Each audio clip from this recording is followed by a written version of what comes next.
as it comes. Oh, permadeath, yeah.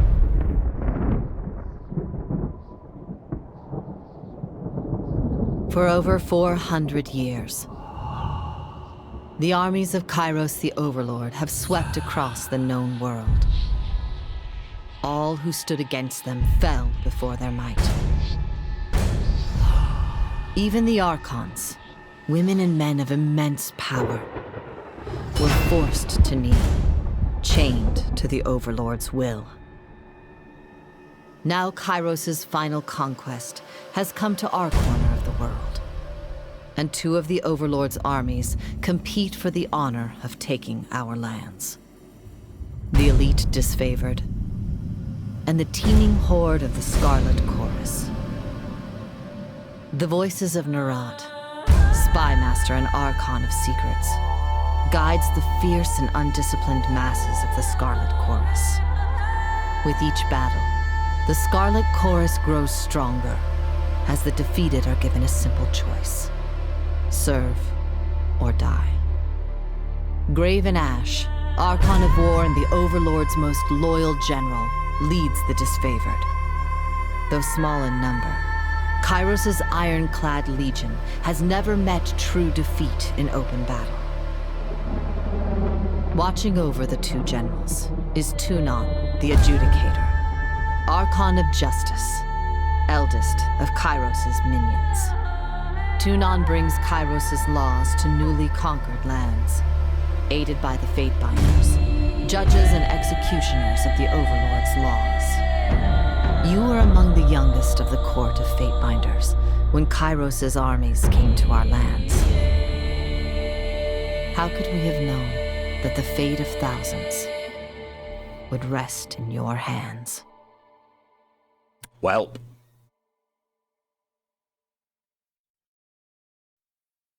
Hans, are we the baddies?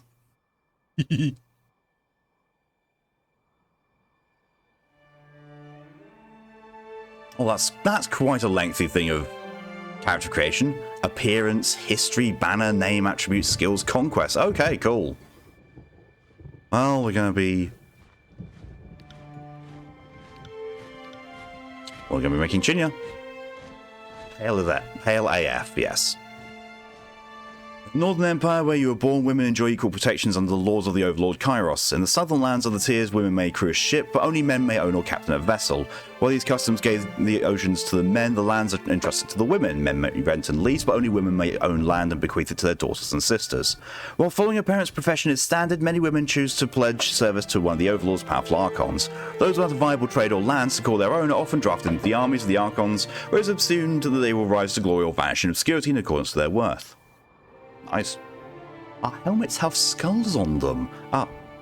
Hans, are we the baddies?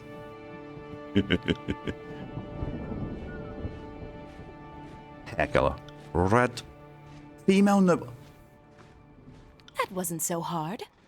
That's not too far from... No voice. Just mute. I like that's an option. My wounds are slowing me down. I need rest. Found something. Heads up, we have company. I would appreciate if the music wasn't swelling whilst I was trying to listen to voices. Good work. Actually sounds more Virginia like face. 5 options. In fairness, this is a top-down isometric RPG. I'm not going to be looking at the character face model that much.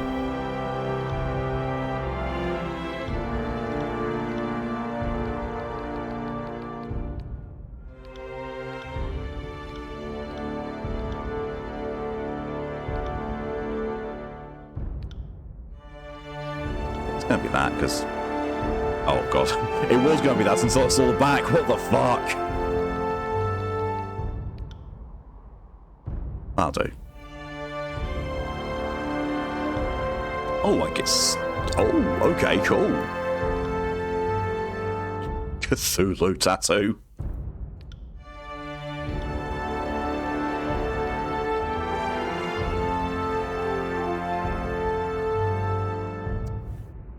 That's the cum shot tattoo. There's a lot of tattoo options.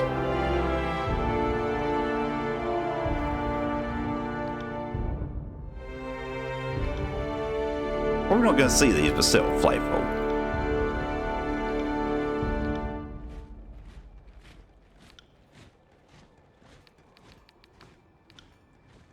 A snack. A snack on my leg. Then we're going to go with this one. Red. Secondary. Oh, that one.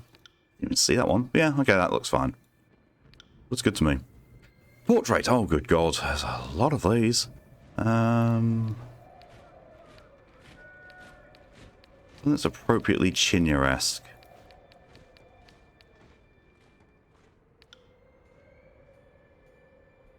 That's quite Chinya-esque, but Chinya doesn't have white hair. Brain, no, don't make an arc of Chinya where she gets white hair. Oh, that works.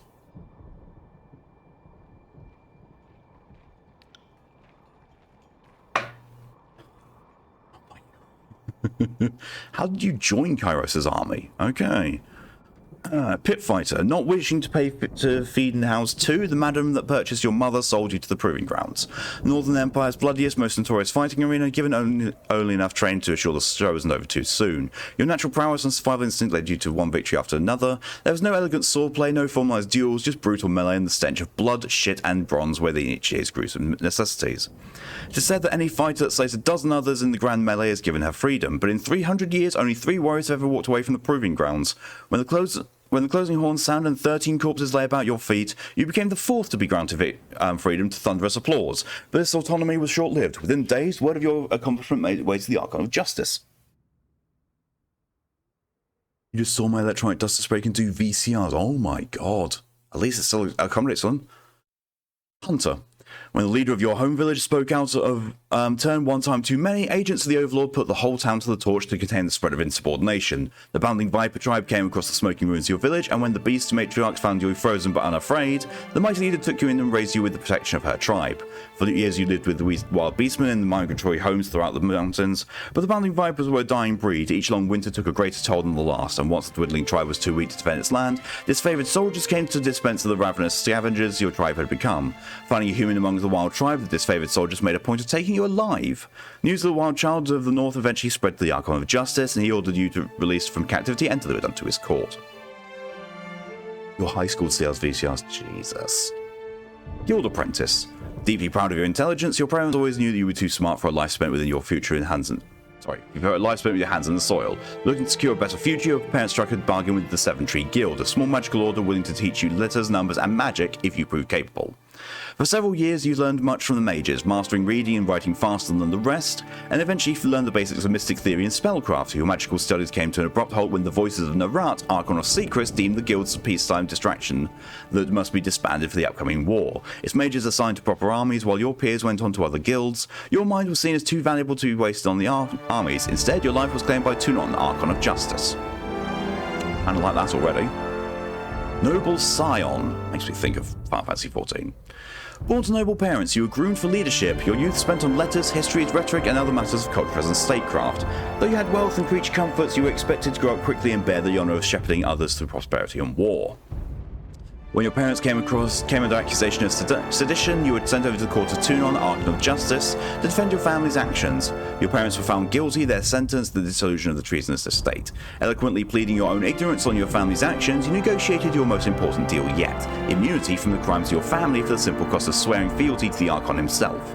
Despite the unwilling induction, your education and savvy made you a valuable addition to the Archon's cadre of enforcers, and so long as you remain in good saying, your family might just be allowed to live. Shout time? Go for it, Tora. Soldier. Unable to settle the year's accounts with grain, your parents offered you as tithe to the Overlord instead. Seeing your first battles as a child, you've known all your life how to fight, how to stay calm at the sight of blood and disembowelment, and how to rely on your fellow warriors. Deemed smarter than the average killer, you were groomed from command and given education, letters, and numbers. With rumours of war, it seemed recruitment into the disfavoured legion would be the obvious match for your skills, but the Archon of Justice is known to say that good iron is not used for swords, and good minds are not used for soldiers.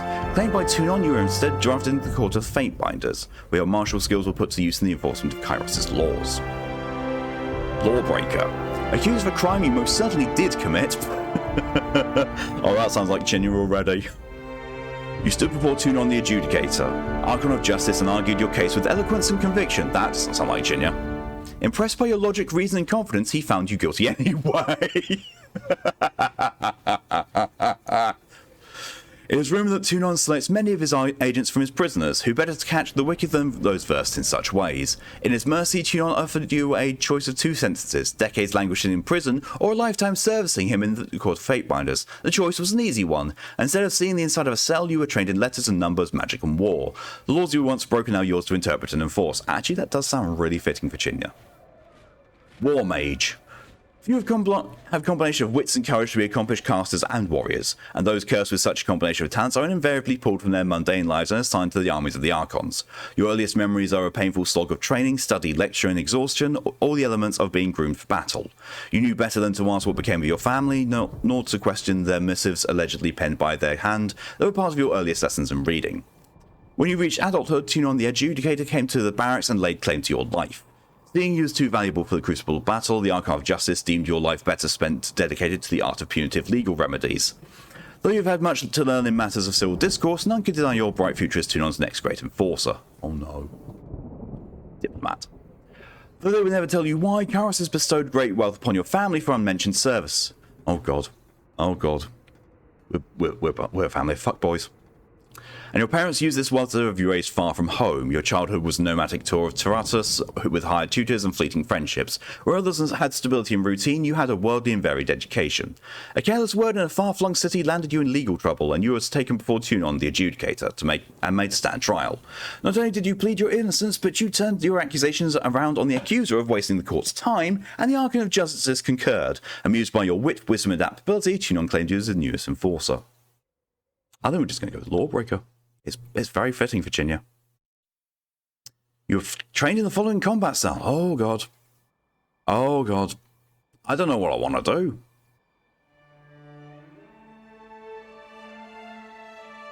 do. Shock spells?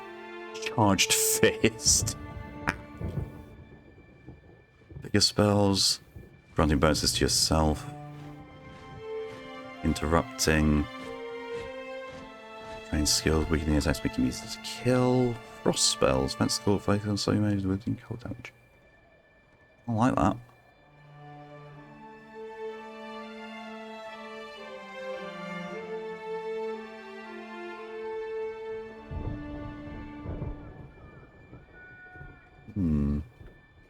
Dual wielding. I haven't done dual wielding on a character for a while. That's all going to be more micromanaging that I think I can deal with. As much as I like magic in games, I think we're learning a whole new system and learning the magic might be a bit much, but fuck it, also funny. Inside my not shifting bed. Oh god. You learn this ability, Frozen Grasp. Do I get that? Wait, do I get a second one? Do I get to choose a second one? No, I don't. Oh no, that's my equipment. The Staff of Boreal Force. Right there. Also got a hood.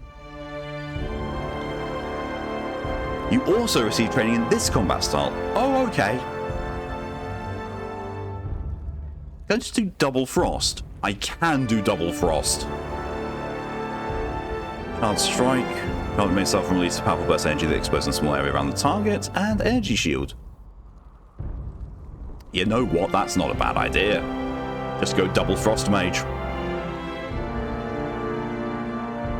Oh, I need to choose between one of those. Oh, okay.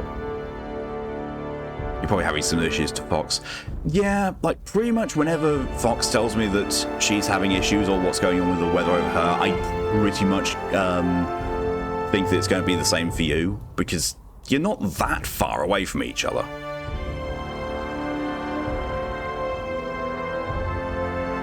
Change my banner. It's all one I liked. Rawr. That's good. Character colours. I have character. Oh. Oh, good God. We're going to stick with that. Name. Chinya. Right, hello and welcome. Tyranny, remember, enjoy this game. I have high hopes for it. It's made by Obsidian, so, you know, no pressure. Attributes. Oh, good God. Oh, at least it tells me which ones are good for me. That would be a very bad idea.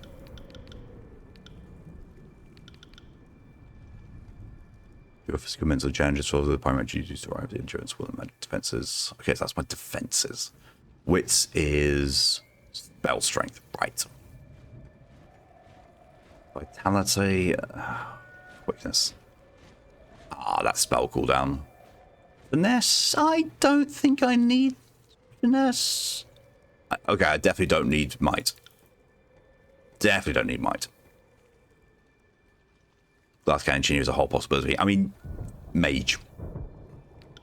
With a little bit of vitality and a little bit of quickness. I like having, you know... Yeah, that'll do. That'll do for me. Skills. Why do I have dual wield? Oh, it's because I got... Why do I have dual wield so friggin' high? Jesus. Support skills, dodge, law. Skills strongly recommended for you because of your training in frost spells. Okay. Put that up to 45. Control frost. Definitely going to have that up to 45 as well. Magic staff. Probably not quite as much with magic staff. Although it does... Oh, it does it. Do frost spells expertise. Okay. Do I need any of those ones? No, not really. Dodge. Yeah, I think I'll go... There we are. That seems good. How do you want to continue? Conquest or quick start? Selecting Conquest option allows you to play through Kairos' Conquest of the Tiers, choosing how your character is involved in the invasion. This gives you the most control of the starting get of the game and how the other factions will react to your character. Or I could do Quick Start. Select the Quick Start option will bypass the Conquest phase of character creation. You will select from a list of available templates. For how your character was involved in Kairos' Conquest of the Tiers, you'll select the starting set of the game. I will do Conquest. We will do in-depth. All the world has fallen to Kairos. And now the Overlord's eye is on the Tiers, our home. The last corner of the world free of Kairos' reign. Two armies, the Disfavored and the Scarlet Chorus, march south from the Northern Empire, the last realm to fall to Kairos a century prior. In the early days of 428, Kairos' armies arrive at the Gates of Judgment, the mountainous border that we Tiersmen so long believed unassailable.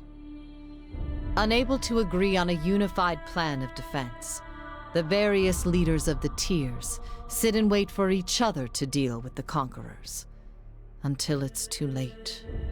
Whoops.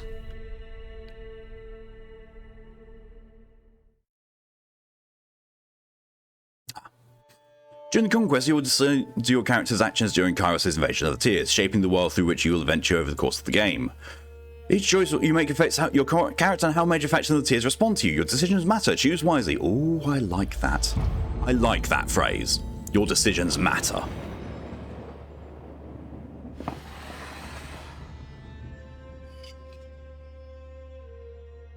The Bastard City. The Bastard City stood on the northern border between Kairos' empire and the Tiers. Built upon a natural harbour at the crossroads between realms, the city was a nexus of commerce. To the Tiers, it was the centre of all wealth. To a northerner, it was little more than a backwater trading post. Its symbolic status as the gateway to the continent made it a natural first target in Kairos' military conquest. Circumstances were ideal for you to prove your worth as a soldier in Kairos' armies. Taking this city would send a message to the rest of Tiers. Kairos' will is insurmountable. This game was definitely ahead of its time in terms of how much past choices fuck you over or help you. So if it's I wouldn't say it's ahead of its time, because it's an Obsidian game. They've always specialised in that. All of their games do that to an extent. Set total them up to begin. Gates of Judgment. In the first major engagement of the war, Kairos' armies crossed the mountains for establish foothold, or both armies sent their forces to prepare the way. Gates of Judgment. The armies of Kairos took the battle to the Gates of Judgment, dropping me to the and being it called the Conquest of Tiers. Two armies disfavoured in the Scarlet Chorus brought a distinctive sense of order and chaos to the assault. You went to battle alongside the armies whose approach best suited your strengths. Standing shield to shield with Karras' ironclad elite, you advanced on the mercenary army purchased by nobles of the Bastard City. Legion went to send a message to the tiers that superior breeding and discipline training would win the day. Or you rushed the Celtic mass of the Scarlet Chorus, flanked the Bastard City army, and drove them to flee. Gonna go with... The Bastard City learned too late that the military is earned and never bought. The mercenary army quickly found themselves outclassed by the superior tactics and formations disfavoured. Those few who lived to the end of the battle were rounded up, and the weak executed and the strong enslaved to hold the army's wagons on the journey south.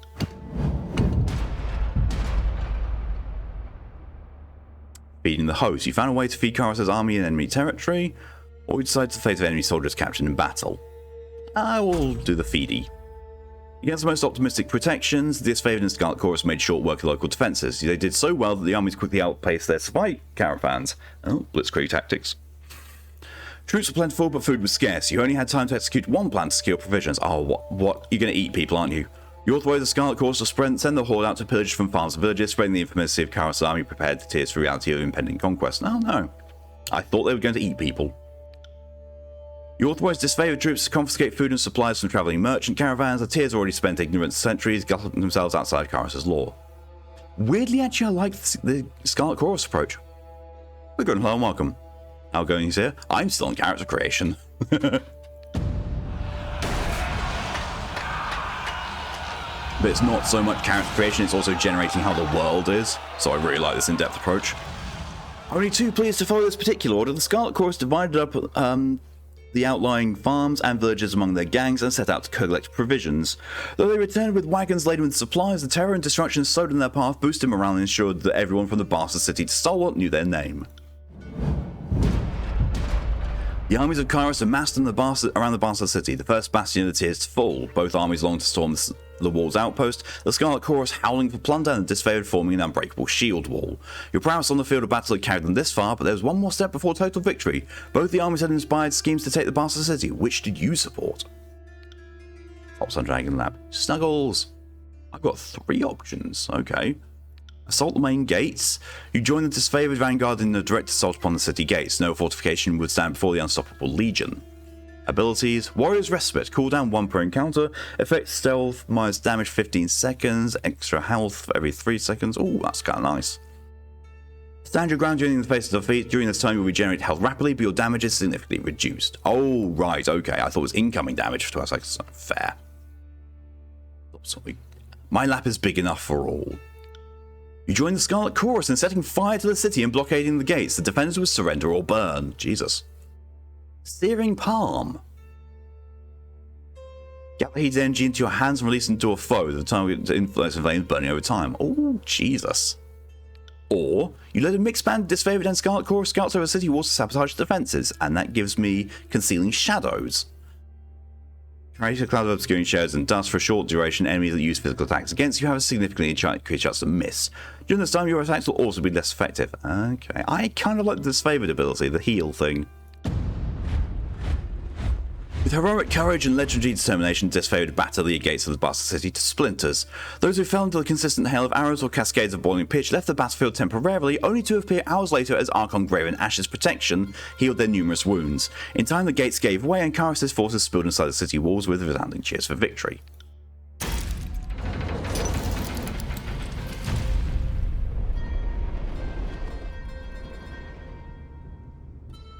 I don't get to choose. Oh no, I do. I get to choose where I go next. Okay. The Bastard City settled into the new state of normalcy. With every tower displaying Karras' banner, your name was whispered alongside rumours of a decorated career to come.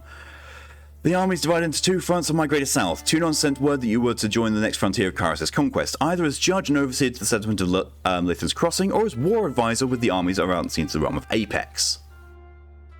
Buy more dice. Nice. We're going to go for Lathan's Crossing.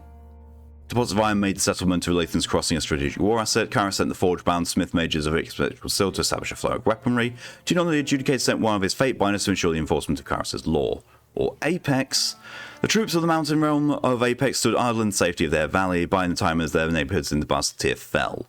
In the second year of war, the joint forces of the disfavored and Scarlet Chorus crossed over the mountains to take control of the Tier. We'll go for Lathan's Crossing.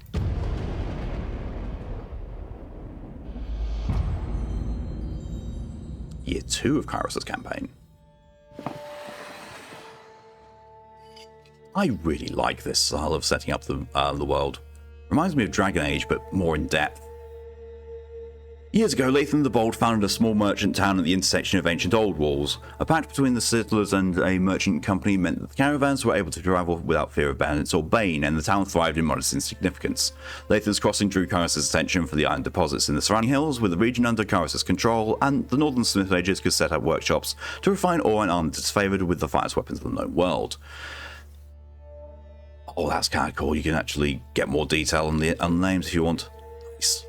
The Archon's secrets dismantled the mercenary support with a generous bribe, taking the crossing in the bloodless victory. Tyranny dispatched you to travel alongside Kairos' forces and bring order to the region. Iron must flow. You found a clever solution to improve production of iron weapons and armor, or the cult of Sirin, the Archon of Song's power ensnared the mind of disfavored soldier. Let's go for the iron must flow. Kairos' smith mages worked day and night to create weapons. No one faltered their dedication, yet production was low. The plans that came to light proved divisive to the disfavored and Scarlet Chorus. On one hand, any additional manpower was needed for fighters, not forges. On the other hand, the celebrated weaponry of Kairos' armies needed to be fiercely guarded.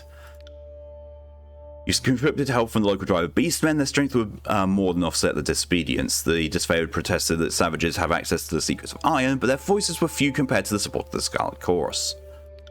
Scarlet Chorus took refugees from the recent influx and forced them to serve in Kairos' military. You repurposed these individuals to haul wagons of iron ore for the smith mages. It's proved an inconvenience to the Scarlet Chorus, who relied on their force of numbers to be effective in the field. I think we'll go for...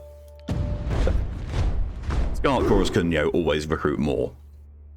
The population of Latham's Crossing had swelled from the emptying lands destroyed by Kairos' armies. Although the Scarlet Chorus fought to keep the refugees under their control, the need for production could not wait.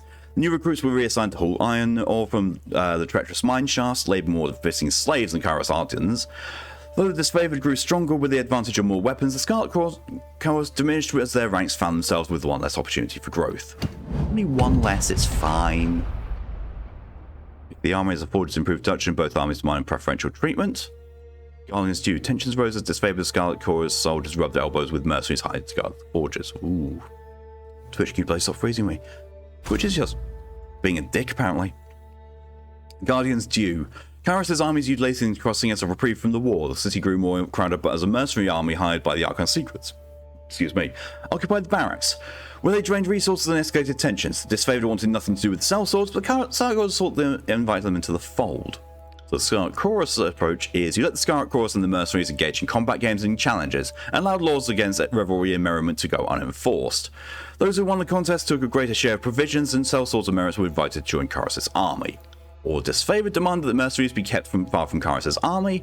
The righteous occupiers would not deign to share provisions or supplies with degenerate sellswords. You built a separate barracks and mess hall in order to keep the sellswords out of the army's way and engage in strict laws against disorderly conduct. I don't like either of those. So what's this option?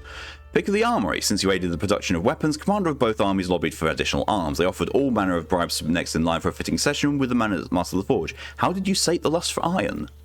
You let the disfavored have the iron, keeping the best tools in the hands of the elite. The Scarlet Chorus saw the slight as an obvious display of preferential treatment.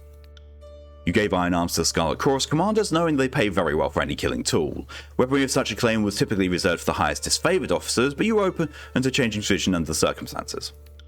You allowed no change to the orderly dispensation of iron, and punished those who tried to bribe you twice. I think we'll actually, a bit more equality between the Scarlet Chorus, because, change of tradition. If nothing else, the Scarlet Chorus will want to pay for services rendered. As a reward for arming a notorious gang boss with the finest weapons, Horde soldiers around camp found excuses to palm your rings or other valuables throughout the Apex campaign. You could hardly cross from one end of camp to the other without your belt string jingling a personal anthem of wealth. The disfavored watched the Chorus lieutenants parade about with bravado, themselves disgusted by the display. Who controlled the crossing? Tragedy struck when the mercenary hired by the voices of Narat injured a forge-bound artisan, leaving him unable to practice his craft. Tyranny ordered the mercenaries to leave the city in the hands of Kairos' more responsible servants. Only a token garrison could be left behind while the armies returned to the front. As the disfavored and Scarlet Chorus showed increasing tension and hostility towards each other, Tyranny decreed that at best only one force could control the crossing. Who controlled the crossing? You granted control of the Latham's Crossing to the disfavored, or to the Scarlet Crossing. I think I'll grant control to the disfavored. The disfavored placed a modest garrison in the settlement of Lethian's Crossing, though the force was larger than might be needed to police a small settlement. Protecting the forge-bound ironsmiths became the true agenda of the defense force, as these magical craftsmen kept the disfavored invasion force suited in iron. Relieved at the departure of the Scarlet Chorus, the citizens of Lethian's Crossing felt they got the release of the two burdens. You received word from Graven Ash thanking you for your decision. The forge-bound and their weaponry could not be entrusted to the voices of Marat. Yes, that's about right.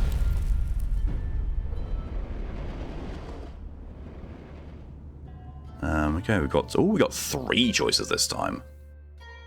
With the mercenaries expelled on Lethian's Crossing under new leadership, Kairos' forces congratulated themselves on bringing order to settlement and granting a productive flow of resources. Over the course of this diversion, the army front advanced further into the tiers. Your skills were needed in the realm of Azure, Stalwart, or the Vellum Citadel. You may choose one. Azure. Kairos dispatched the Ark on the Stone to subjugate the nation of Azure. Kairos conquered and gaze fell upon the Vellum Citadel and treasures and all its secrets. With Evia's defending position in military tradition, the realm of Stalwart were the most formidable realm within the tiers. We'll go for Stalwart then.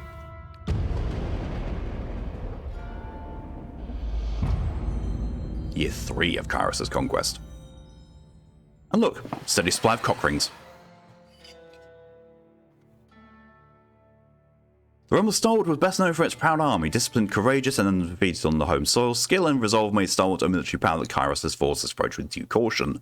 With its southern position, Stalwart had been largely safe from war, watching for 2 years as its neighbours fell to Kairos' forces. On the dawn of the 3rd year of war, Kairos' forces were finally poised to invade the Stalwart Peninsula and subdue the tier's most vaunted army.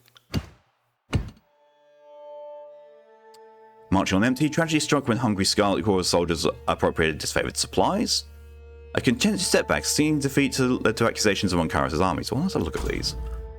After a defeat at the hands of the enemy defenders, the Scarlet Chorus accused the disfavored of recklessness. The disfavored claimed the Scarlet Chorus brought too few soldiers to cover their flanks. Both armies refused to march until you gave a ruling.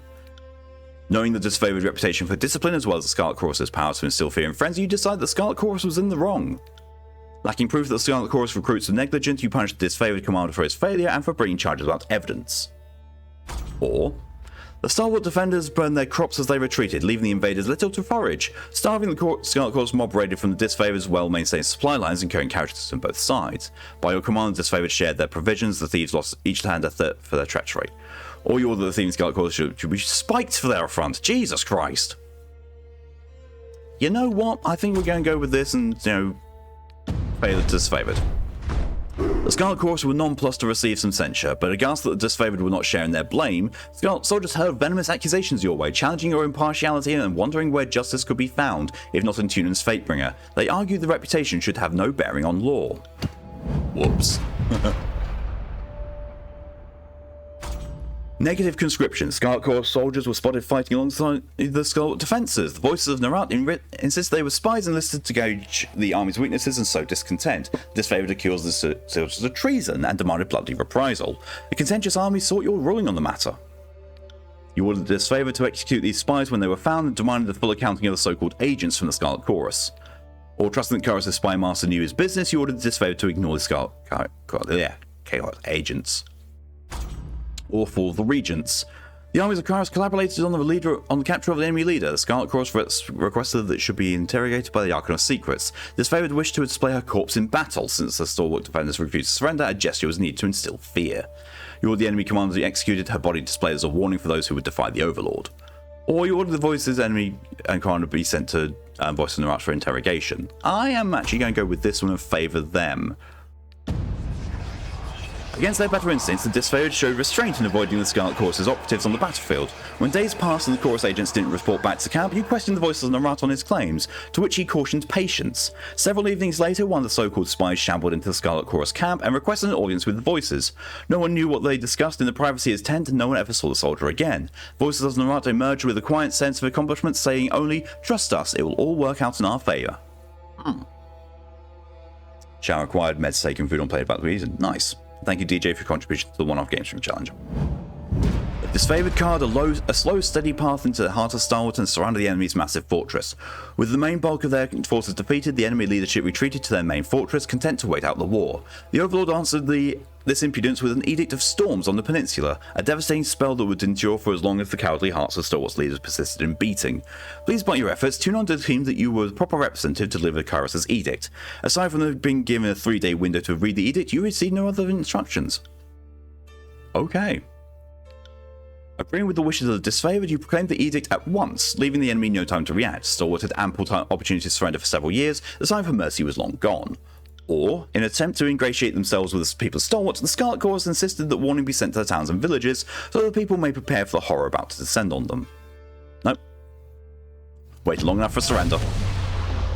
You agreed with the disfavored rationale. The leaders of Stalwart had refused honourable battle, and too many disfavored lives were lost in the campaign. Since the last regent refused to leave the keep, you would let him watch as his people suffered.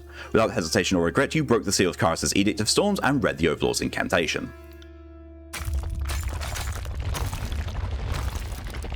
Oh god. Whoops. The clear skies darkened as you read the final words of the edict. A flurry of wind and rain whipped through the rolling plains and craggy canyons, turning rocks, uprooted trees, and hapless soldiers into hazardous shrapnel. Armed with the relish of foresight, you were able to remove yourself from the area before the storms grew more violent. Over time, nearby communities told of cyclones consisting of thousands of soldiers' worth of limbs, spears, armors, and skulls. What's more, the weather showed no signs of dissipating. Yeah, that'll do it, Corpse typhoon. Several units of disfavored who fought the enemy in spite of the advancing storm were caught up in the Overlord's magic. The few survivors regrouped and nursed their wounds. Their failure to topple the Stalwart Legion shamed them into believing dead more fortunate. The name Stalwart fell from use. People took to calling it the Blade Grave, for the remade landscape festooned with the iron and bronze armaments of two once great legions. As Kairos' forces departed, you spared a glance back at the ruins of Stalwart, marvelling at your work. You didn't have long to rest before Tunon called to your service once more. Oh god. Blade Grave. I turned a city into a Blade Grave. I love that. And for the final... Oh, okay. You've reached the end of Kairos' conquest. Do you want to continue or race your progress and start over? I'm happy with what I've done. I'm a monster. I love this.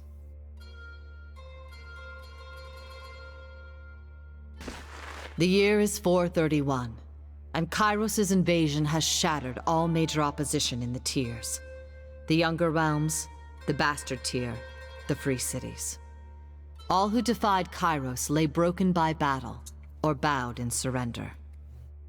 The two armies of the Overlord, the Disfavored and the Scarlet Chorus, now control our lands.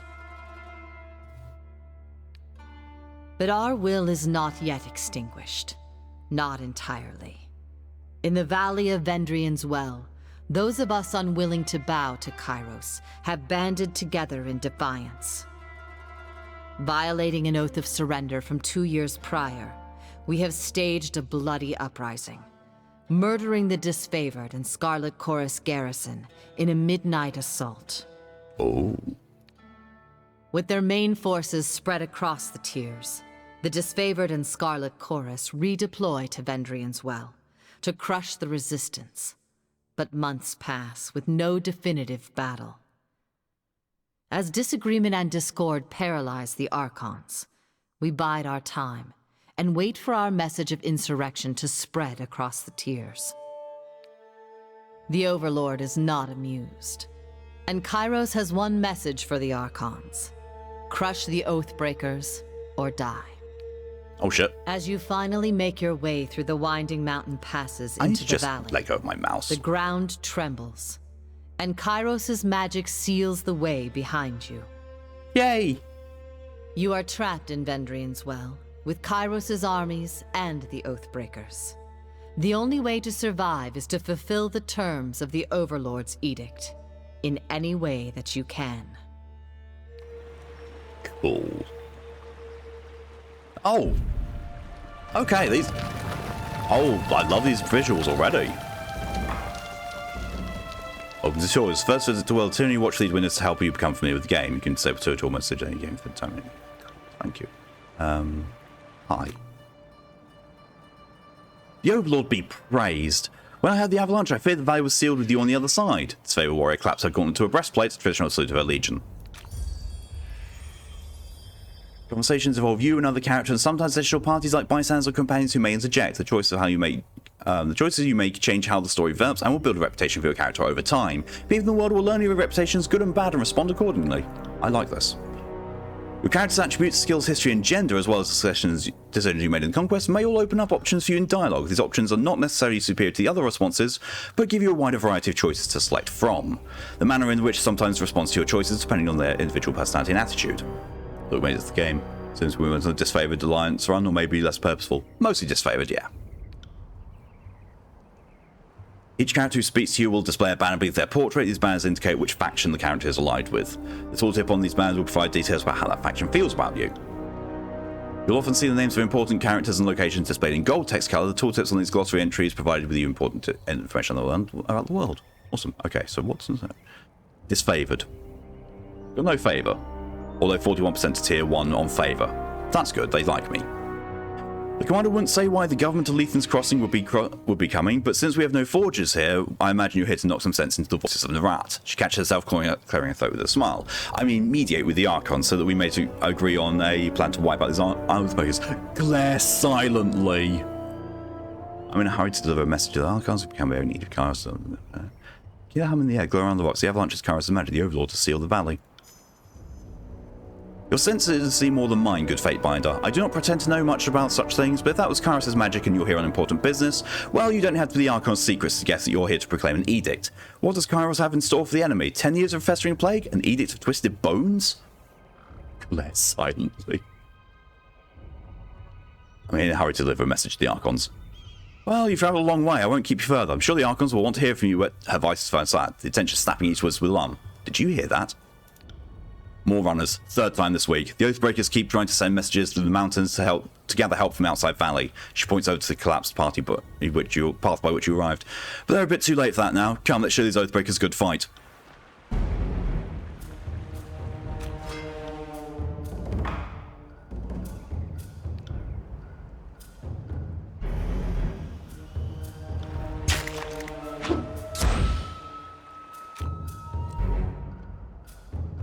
Tyranny uses a pausable real-time combat system. Because you'll more often manage more than one character at a time, it's a good idea to pause the game, issue orders, and resume real-time to see the orders play out.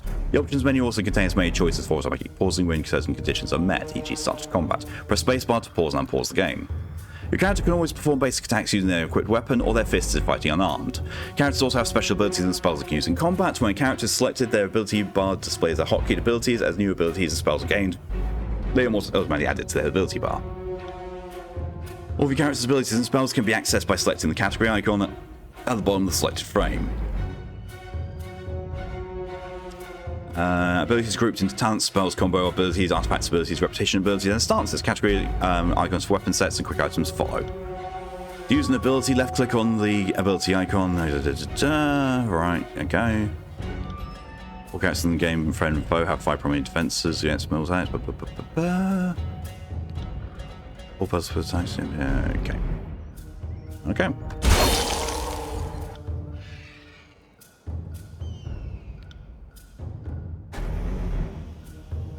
I can only cast on myself. Oh, okay. Thrust. I will thrust my spear at you. Can't do that. Punk. Uh-huh.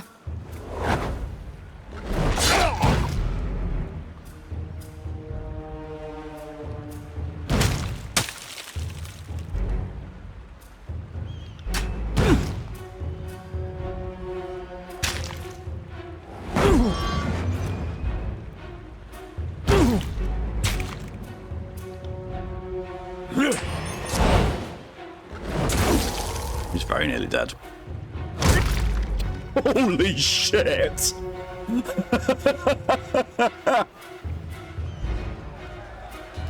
Six areas talents available. I'm gonna pause while I read this. Leadership, defense, power, agility, range, and magic. With each telling opponent points for the categories with talent tree, tiers, talents, and log based on the save us and show characters. Each command has their own talent trees, unique abilities. These abilities aren't the same character. Cool. Loot. Whetstone and potion of protection. Should have used that potion of protection. Launches us blocked. Think you can fit through the rubble? Should be vigilant and deal with the remaining Oathbreakers in the pass. Carry on. Boulder. Rock-side boulder blocks to the path ahead. You can squeeze through the narrow gap in between the walls, or you can push one of the boulders out of your way. I cannot do that. So squeeze. Squeezy, squeezy. Hi. Oh shit.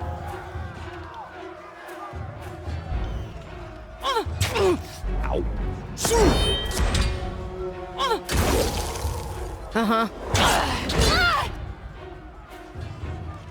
Oathbreaker flashes to the paladin.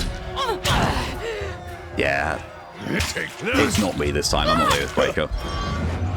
I'm taking out Oathbreakers. So, members, formations, camping supplies.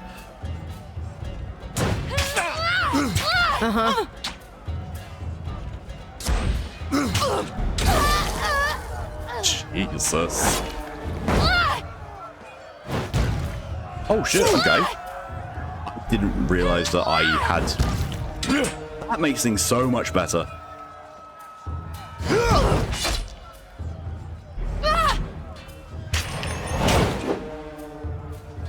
What's this? Let's see. I might need that with it.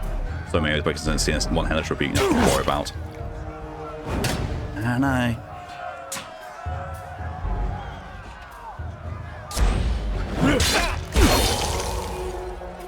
got it. Hey, hello and welcome.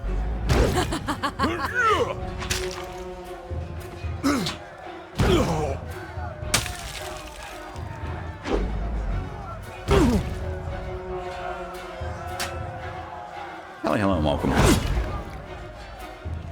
Look.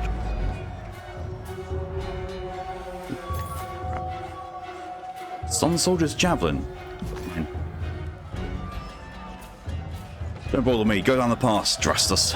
Soldier clutches his gun to witnesses. You can see the hint of charge between his fingers. You're wounded and it's not trivial. He laughs through clenched teeth. This but a scratch. I've seen twice as worse 10 times over. He doubles over in pain, gagging and shivering. If you'll let me help... I said I'm fine. Soldier moans and shakes his head. Grave Ash protects. You go and help the others. Alright. Sure. Sure, Gutless McGee.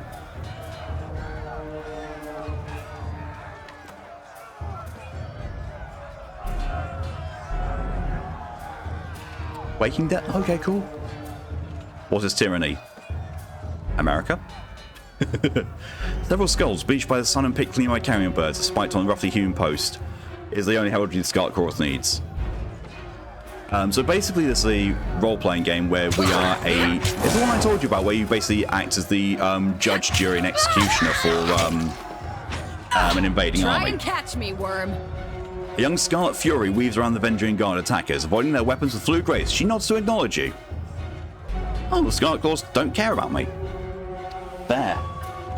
That's a lot better than them hating me.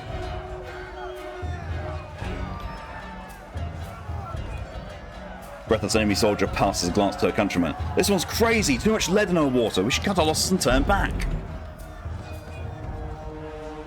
Well then, 9% to tier 1 of Wrath. That'll go up. Ha! Fate Finder. Here at last. Here to join me in putting these cowards out of their misery.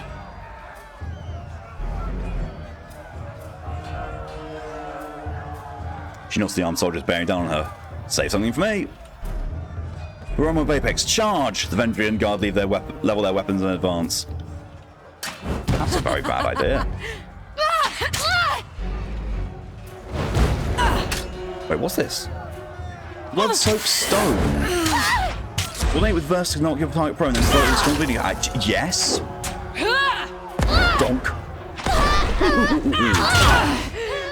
That was visceral. Okay, what do you have? Burning iron. You got Do it.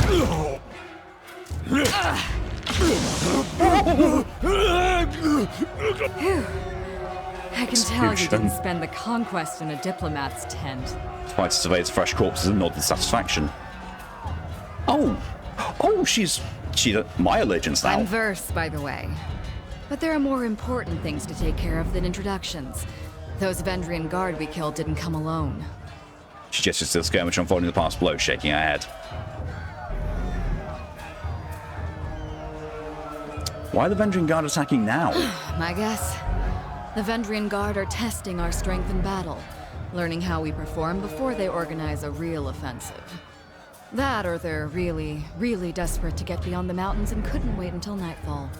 You fight like a storm. What's your role in the army? A Scarlet Fury, one of the elite killers of our ignoble gang. You'll see more than a few of us around camp, but don't let that fool you. We're a rare breed. Most of the soldiers in the Scarlet Chorus are little more than farmers and children armed with rusted forks. Makes them easier to control. The voices of Nerat called his best fighters to this siege. There must be something important about Vendrian's well, though don't ask me what. The Archon isn't in the habit of spilling secrets. Ready if you are. Eager. I like that. Before we go, you might search among the remains of our fallen comrades. Wherever they're bound, I doubt they'll miss their boots, much less any rings or any useful iron they might be clutching.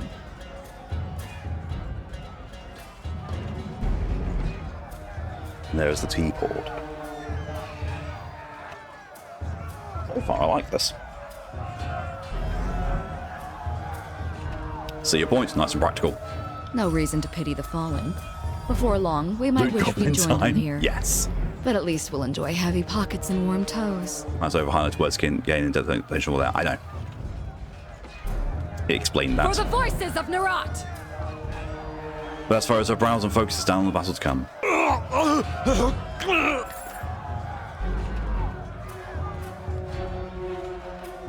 What's light armor?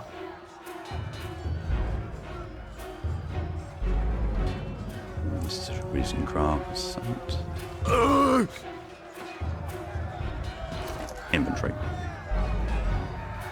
Rogue leathers, phalang. Why am I wearing rogue's leathers? Oh, I've got rogue's leathers in there. You? What are you wearing? What is Scarlet Fury armor? That's better than what you've got. Wear that. Suits you as well. Thanks. There's a reason for me to use a fans. Yeah. Party stash cards as needed. Suppose the world cards you've been commanded to deliver or something. If Ascension Hall has not been taken by my forces before morning of the Day of Swords, all the value when this edict is passed will perish. Oh shit. And that's me then. See the hot one first. I mean, to be fair, Chin is hot as well. But Chin is always hot.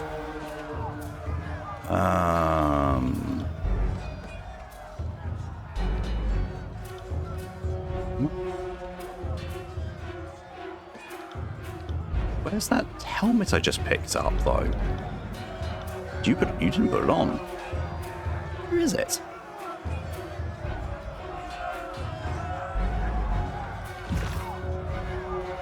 Quests, okay. Spell creation.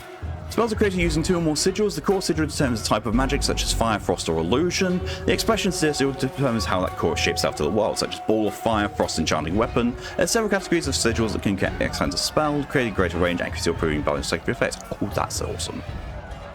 So you create a skill, select the core sigil for the type of magic, followed by the expression sigil, determine what it takes. Suppose you want a fireball skill, you take fire with the core, directed force determine its shape. Spells with default names based on the selected core expression. You can rename your spell using the spell interface. I like that. Isn't the party catcher? Maybe. Your skill requires a certain amount of lore and skill learning control. Characters must have a lore skill at least equal so you can cast a spell. So you use the assign button to create the spell. If you want to modify the spell later. Okay. So cast my spells into icons.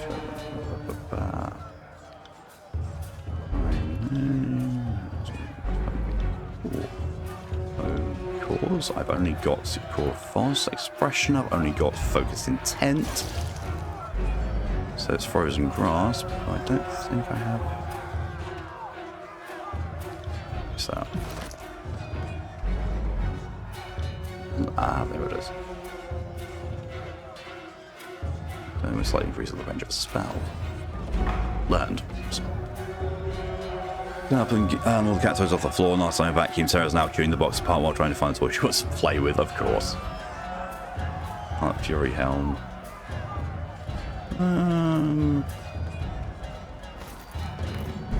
Oh god.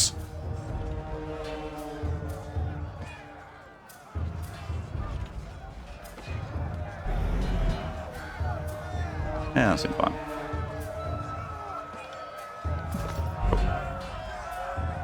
Oh, no, I wanted. Will do.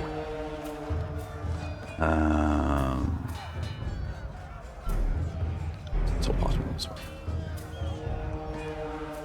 Okay. Several skulls, pictures like that's that. That's these. Cards with blade shapes like rusty, something need repair.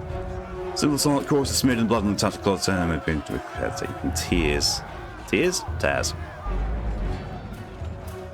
Hello and welcome, and thank you for the contribution to the Wild Game Stream Challenge. Eyes forward, no looking back. The Avenging Guard warrior rules with his falcons held high. His words are largely lost over the din of the combat. Stand aside, your funeral will be over the side of the bluff. Seeking you squarely in his path, soldier points his weapon your way. There is no escape, and for Oathbreakers, no surrender. Then settle this with bronze. Warrior points towards you, ordering his men to advance. Balls note don't know when it's up. I like that. Charge. Just get the tea bag out. There we are. And sippy sippy.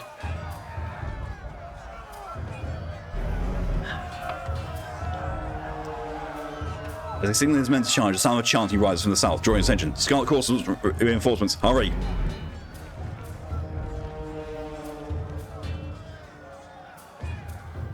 Mocking blaze. Run down the Oathbreakers, let none escape. From the red mob of reinforcements from the south, a blood chanter emerges at the head of the rabble, the ornamental crest of her star pulsing with crimson notes. Signing sigils of magic and wordlessly moving her mouth, the blood chanter describes a series of spells into the air. A red glow surrounds the Avenging Guard warriors as chanter magic worms its way into their minds, blinding them with rage. Hold position, all of you. You there, keep to the path. Warrior gesturing along the canyon trail, but his soldiers turn their attention to the Scarlet Chorus, roaring challenges. No, don't engage them, we need to run! His orders falling on deaf ears, the warrior reluctantly readies her weapon. His weapon. Come at Ready versus join the party versus the capable warrior skilled in both men and ranged combat as you require companions and these spells. It's gonna flop on Torian, but you might squish. Tori's so teeny. Well, let's do that, because that's a really fun attack to use. If you actually both select any activity, I'll blow them and say, you part of the central movement. Okay.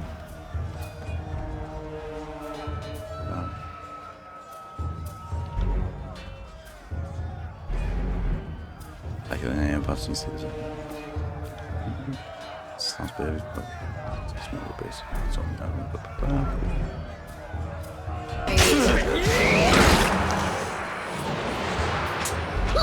and stab. Jesus.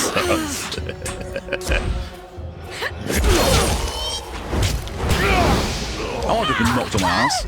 Oh god, no, I've been killed. Well, not killed, but I've been knocked out. Oh, Jesus, that's not good. You got it.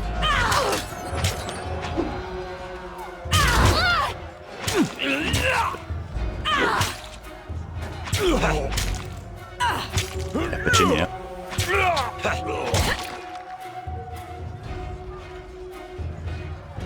Just get up. His pocket, the fruit size like 2-3 feet long. Loaf. Come quick, we have a situation on the cliffside. They have the commander. As much as I like magic, I'm starting to rethink my choice of character, but at the same time, Jesus Christ, I don't want to go through everything all over again. Oh, I'm regenerating out of combat. Oh, that's nice. Broken armor. Oh no, well, broken armor can be sold to merchants for spare parts. Awesome. Oh, loot.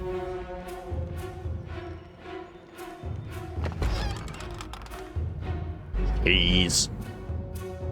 And a head wrap. Actually better than what I've currently got. Also hide helmet because it just looks better. Where is the head wrap gone? Box is it? There it is.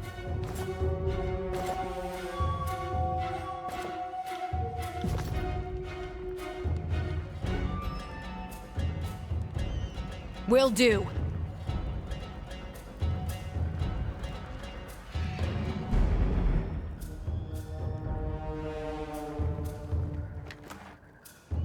Most of all, Hedgen sucks at real time with pause combat, so whoever plays tanky boys does quite long enough to react.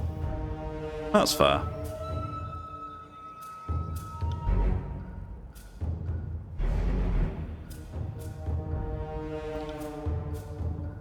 Yeah.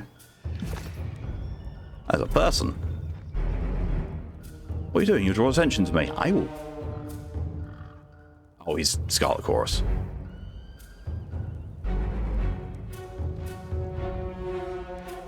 There's loot down here as well, apparently. There's little icons on the mini-map down here that tell me where things are. Okay, yeah.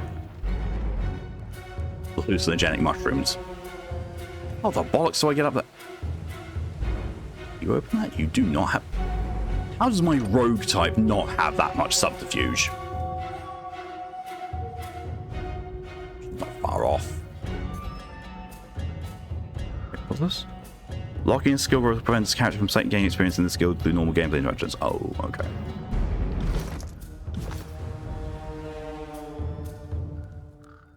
Do I have any talents? Talents. Just shield. No, I don't.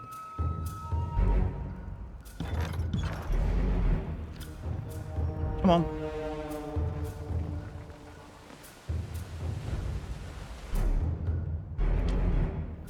Stow your weapons or we find out how long a man screams before hitting the ravine down below. Cornered between a precipitous drop and a band of angry soldiers, the Oathbreaker warrior holds a disavowed officer at knife point. Skewer him, worry not for me, Graven Ash will protect. This favourite officer winces, blood seeping from the seams of his braces and cuirass. You heard the man, he plainly invited you to use that little blade of yours. What are you waiting for? Permission from your pimp? Its blade? With a jerk of a knife, he slices off a clump of Drus's matted hair. You're so eager to see your ally dead, just step closer. Release the prisoner, you might know the inside of a cell. I'm sure that cell of David's from Scarlet Chorus Cat's thirsty for a bit of torture. He shakes his head, pulling the captive closer. I'd rather take my chances with death. Now that's unfair. I assure you, it's more a hunger for torture than a thirst. But you're correct. We have no charity left for those who have lasted our mercy once before. The blood chanter slams her staff on the ground, curling her fingers with a quivering hand. If you fools won't deal with him, maybe I will. Whatever you're thinking, don't. Not until Commander Drastus is safe. We have to help Drastus. After the Scarlet Course is favoured was disfavoured. Tyrell dashes the blade across Drastus' throat. Blood gushes out from the commander's neck, drowning his final words. Tyrell points the bloody knife towards you. Death to Karos, death to the Archons. The moment Drastus' body falls to the ground, disfavoured soldiers pounce forward, quickly reducing the Oathbreaker to a bloody mess. Splat.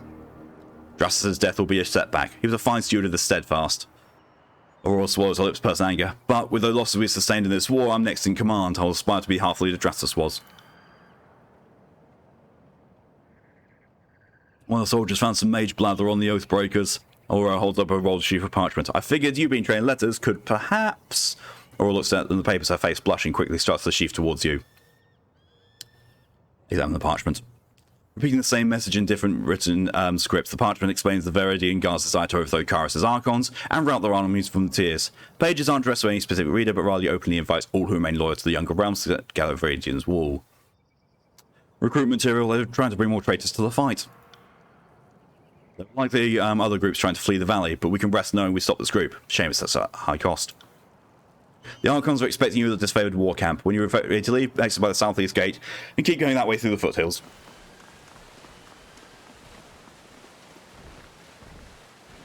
Nice. Oh. Loot.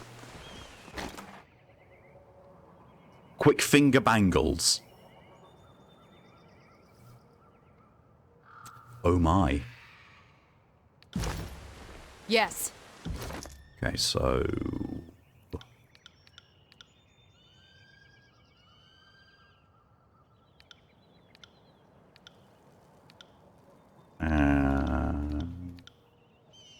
Oh, I picked it up.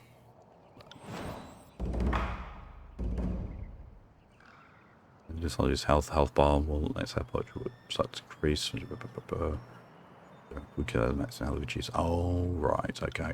That's what the red bit is. You know what? Hey, Spangle.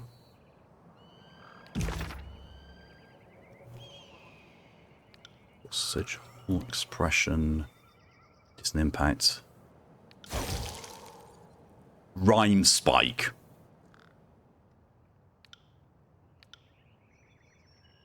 Even longer. Yeah? Sign. Oop. I have a long range ice spell. Oh, I can look at this. The once pure water of Queen Lycoris' tears run red with blood since Kairos' was forced into it. Jesus Christ. Ancient Weeping Mother statue pays homage to the Queen Lycarius. First of her name, fresh water once flows the statue when Kairos' forces attacked Viridians well in 429. The statue being weeping blood has done so ever since. That's metal. That's metal as all fuck.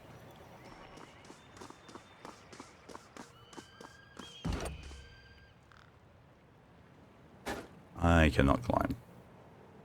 Can you? Do I just need to select you? No, you don't have enough athletics either. Jesus Christ.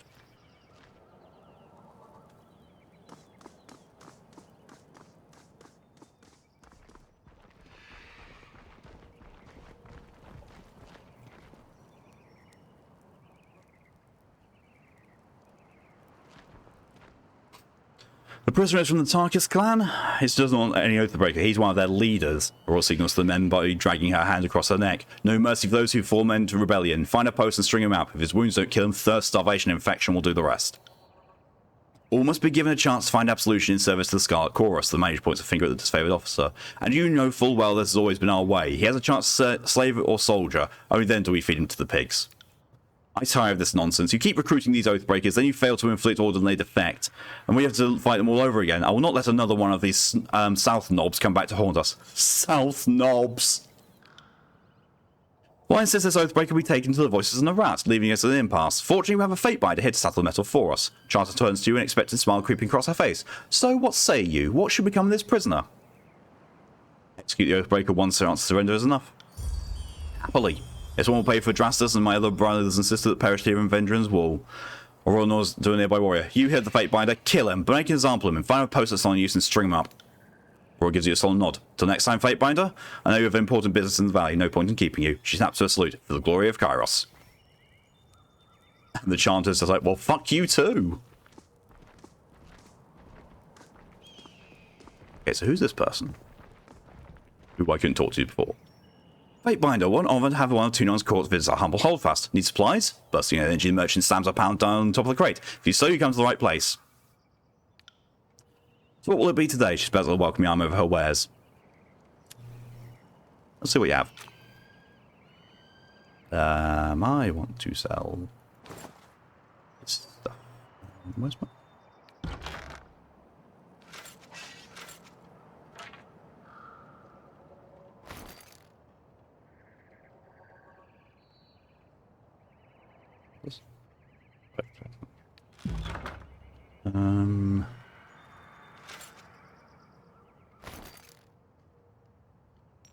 I got it.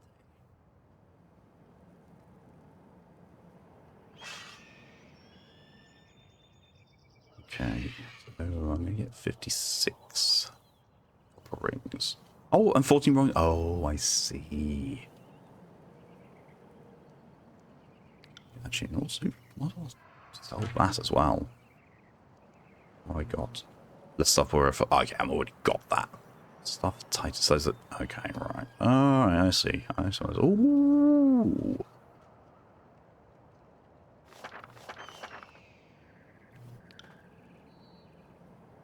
Trade. Mine. Oh, I see.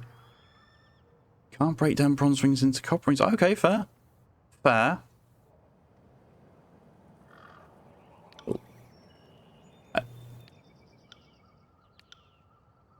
Oh, okay.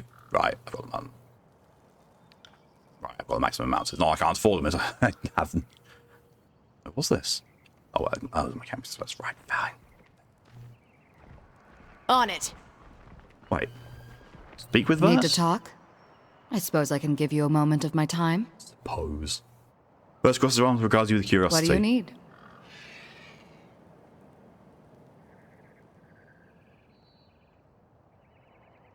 You learn a thing or two fight. Oh my god. We're talking later. I'm not going to duel her. She'll kick the shit out of me.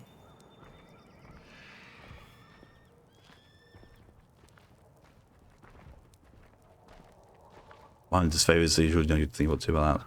Kairos saw the original icon disfavored erased from memory. For over 100 years, disfavored kept the scratch out like iconography, wearing it with pride. Couldn't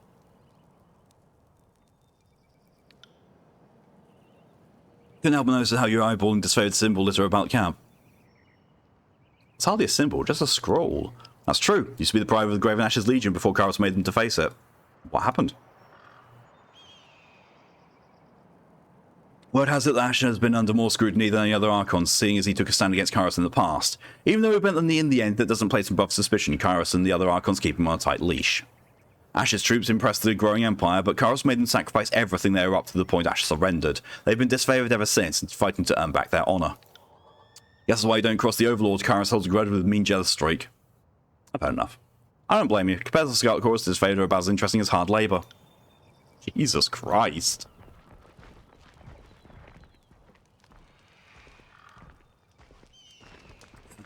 It's a bit harsh, but hey.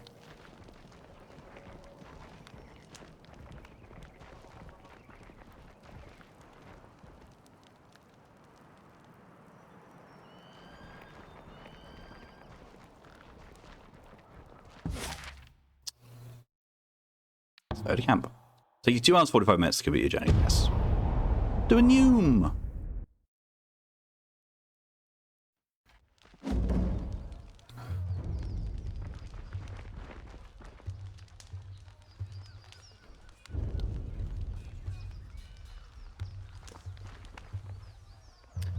Hail, Fight Binder. Just follow the scout knows your approach. Camp's on up ahead. Don't mind us just clearing out the rabble.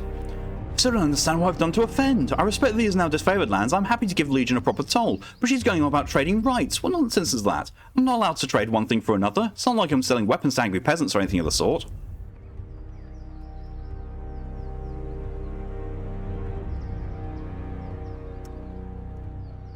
The Overlord regulates all trade. If you lack the proper permits, your goods are forfeit. Trade permit? Well, how was I mean, to whom should I speak for such a thing? Not us, not our problem. Maybe march your butt to Bastard City and plead your case before Tunon. But we'll lighten your burden and relieve you of your wares first. That should make the longer trek a bit more bearable. Anything to be argued before Tunon may be argued before me. What's there to discuss? We should kill this Mongol and... The warrior pauses, placing a hand in front of her mouth. If the Fatebinder wishes to weigh in on the matter, courtesy demands we listen. The soldier clears her throat, looking at you expectantly. This is a disfavored matter, but I know the agents of the court do so love to throw their judgments around. I will judge your face off. Well, you could rob me now and have my supplies today, the merchant grabs a flask from his cart. Or you can leave me alive and have fermented honey all year long. I even know a few family recipes for painkillers and healing drafts.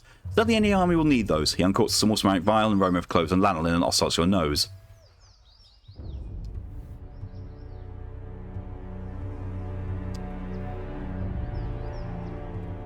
What a coincidence, your family recipe for wound paste smells just like the Scarlet Fury's own concoction. Where'd you steal this? I don't... The merchant tenses up his facial head. I don't know what you're getting at. I think this Tearsman needs a little roughing up. Slow down, I'll tell you everything, just don't hurt me. I found out most everything out in the forest of the valley. I'd keep my head low when I heard sounds of combat. Then I'd take a look, and grab whatever wasn't claimed by the first victors. So then you stole from the disfavored dead. How else do you get your hand on that iron? The scout points to the merchant in the cart. You would come here and sell us our own armaments? If anything as an owner, I will return it, but this iron would have turned to rust or left in the mud of the battlefield. Disfavored are few in number, is that not right? You need a man like me to gather up supplies that would otherwise go to waste. Disfavored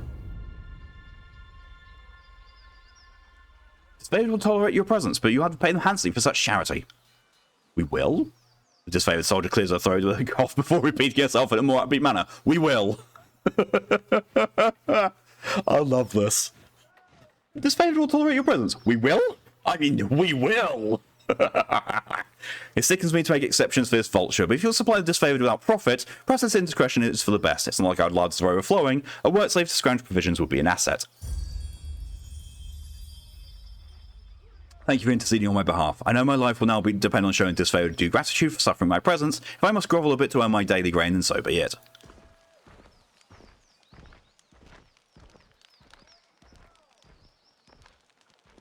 Well, damn. Throwing me right into the decisions already. Hold on a moment. I know that both eager to watch the Archons bicker tactics like a pair of magpies, but I need to ask you something first. What's that?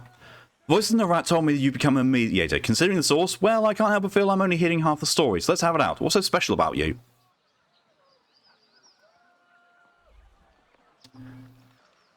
Why so suspicious? Just a feeling I got. When the Archons are together, the air gets as taut as a bowstring. I can't help but think that no amount of compromise will get them seeing eye to eye. So why did I mediate from Tunon's court? It doesn't add up. Here to deliver an edict from Kairos. Ah, makes crazy kind of sense. Considering how long the siege has taxed the armies, I can understand why Kairos would send you with an edict to speed things along. Have you read it? Do you know what it says? The Archons must claim the Ascension Hall by Kairos' Day of Swords, or all will perish. One more thing for the Archons to fight over. Well, thanks for cluing me in. If Kairos sends out any lightning our way, just tell me where to duck.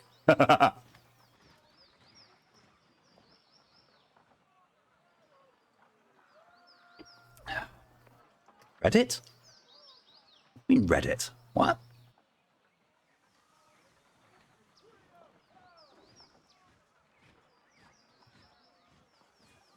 What else has the voice in the rat told you?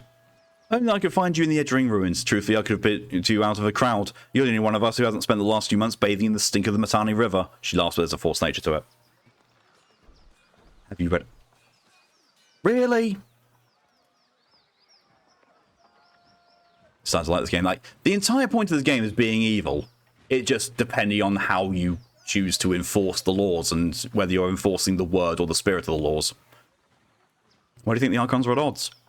I've been with the Scarlet Chorus since the early days of the Conquest, so I can say it's been building for a few years now. There's energy about those two, like a pair of storms moving to collide.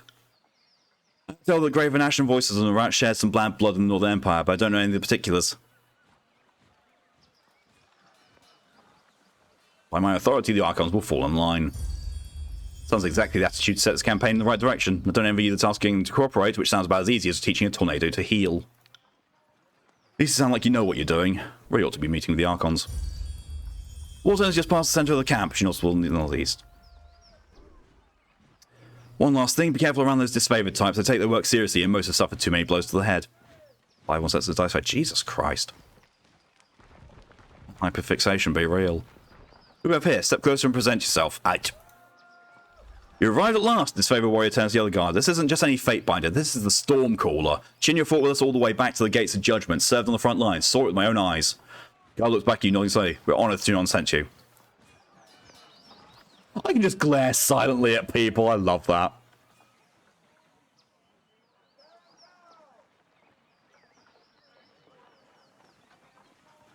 And the dice guys. I can say it was not free on because I don't have it.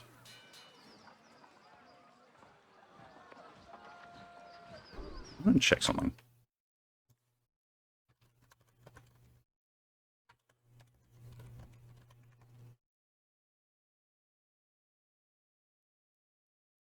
Yes, it was. December the 4th, 2020. Epic Games revealed their free games for the week starting December 10th. 2 Big Obsidian romps, Pillars of Eternity Definitive Edition, and Tyranny Gold Edition. So yeah, it was free.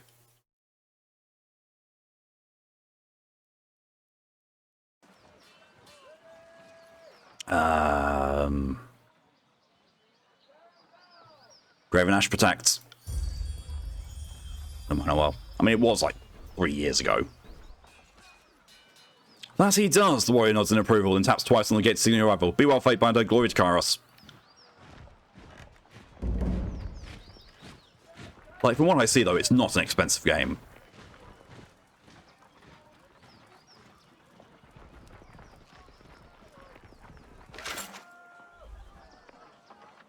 Oots.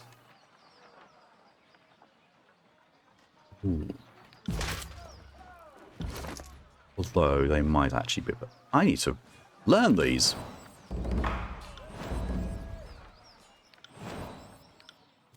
You. What will these do for you? Deflection, disengagement, defense. Yeah, I'll get those. There we are.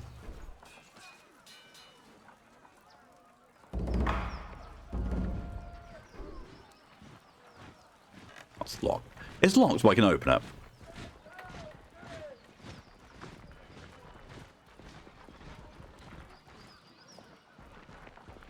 I can take something from there. Imbued Rod of Strength.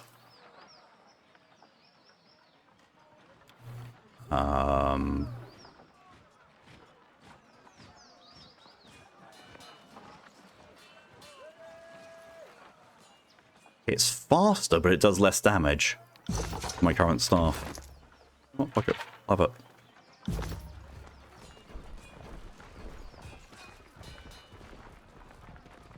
You know, having variance between the abilities I have can't be a bad thing. Nice. Ooh, a sigil of strength, that's an accent. And a heavy leather helm.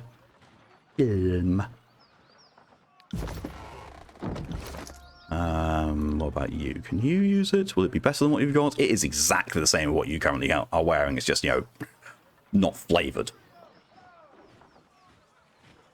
Let's learn this, though.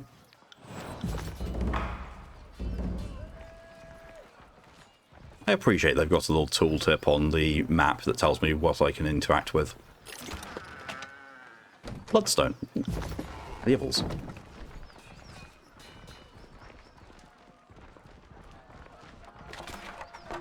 Fruit. Fruity, fruity. Wait, what was there? Someone over here I can talk to. Oh, it's you. Pentibor. GG, it's 1049 for the gold edition. Yeah. Highly recommend the gold edition because it's got all the DLC with it. Hail to you, Guardian of the Law. The man dressed in merchant fire greets you with a smile. If you have a few excess rings weighing you down, best unburden yourself before battle. You know that if the disfavored sell for a merchant in their camp, that there must be a man saying, "Oh, the finest provisions and armaments." He points to his collection of shields, rations, satchels, wineskins, and other sundries. Take a look and see if something interests you. Oh my god, I've got a background thing. Oh my god. How did you come to work with the disfavored? I was working good supplies. When Tunon's men came to my village, all the merchants were given different lists of what they were or weren't permitted to trade. He smiles, hands on hips. In Kairos' wisdom, my record must have been a good one, because I was given the right to trade in all manner of goods, most importantly, arms. Not a lot of merchants can legally sell weapons. It was like that even before Kairos. Now let me see your wares. Paintball rubbed his hands. I lied. Let's see if we can find something you might like. Brotherhood Stout. Ooh. I don't need that. I've already learned that. You already know the sigil. Oh, good. Saving 2, I guess we'll be waiting for the next sale. Yeah. Also gives you more chance to save up. And to play other games you've kind of got. I can just sell that, sell this. Your quick items. Oh, okay. And thank you for your contribution to the Wild Games Challenge. Sigil of Frost is to be a must-buy unless you start with it. I have it. Like, it says you already know this sigil. I started as a Frost Mage. Double Frost Mage, actually. There we are. Fish.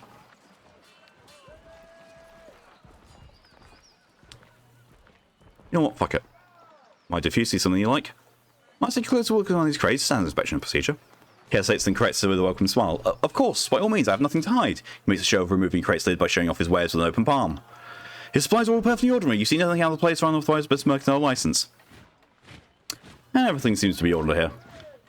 To hear it. There isn't temptation in the world that would steer me from the good favour of Tunon or Kairos. Farewell. Farewell and I'll be here should you need to trade again.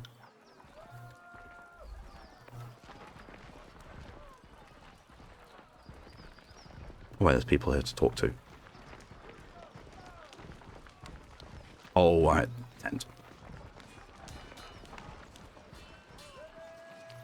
I'm Lucia, this is Marcus. This favourite soldier points to the armoured man next to her. You must be the Fatebinder. Wonder how we hear an audible scoff. We have assigned to babies. Oh. Assigned to your hospitality, Marcus quickly interjects. While you're on disfavoured ground, if you need a place to rest, we can make the necessary preparations. What can we do for you?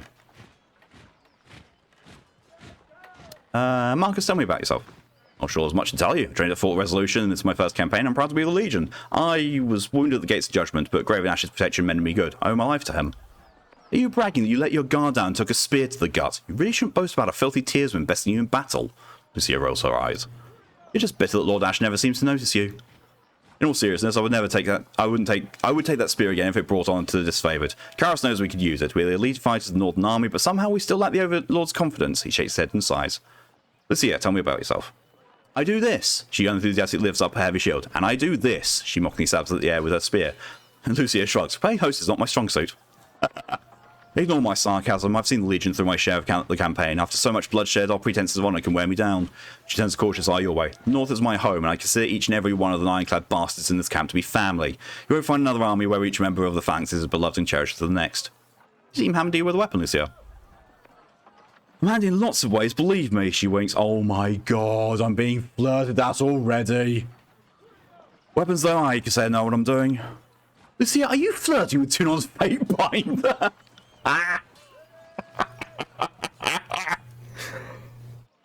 Oh my god, I love this. Relax, Marcus. There are plenty of camp slaves if I ever need to scratch an itch.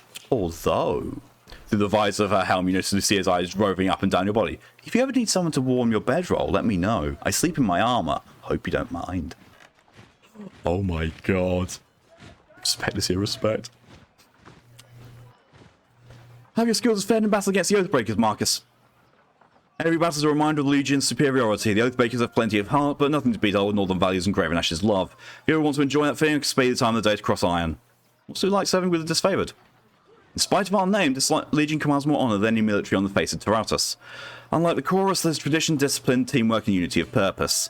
Marcus looks out across the camp. There aren't many of us, but it's better that way. We're a tight-knit family bound together by trust and glory. Accurate enough, Lucia shrugs. I've seen the disunity and bickering of the younger realm defenders. I feel lucky to be in the most agreeable Legion Kairos' host, even if not always the most efficient.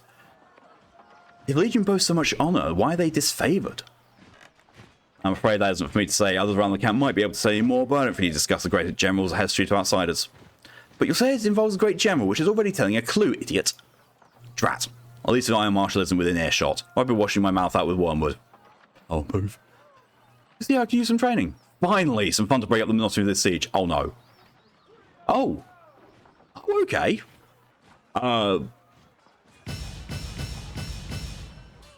Give me some athletics. Oh god, I don't want to... Oh.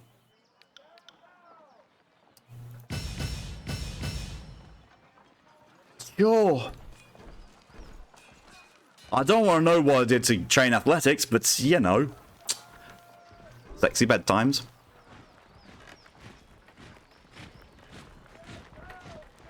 Train's such a lovely mechanic. Yes. It's locked. That's a blacksmith. Oh, you know, yoga.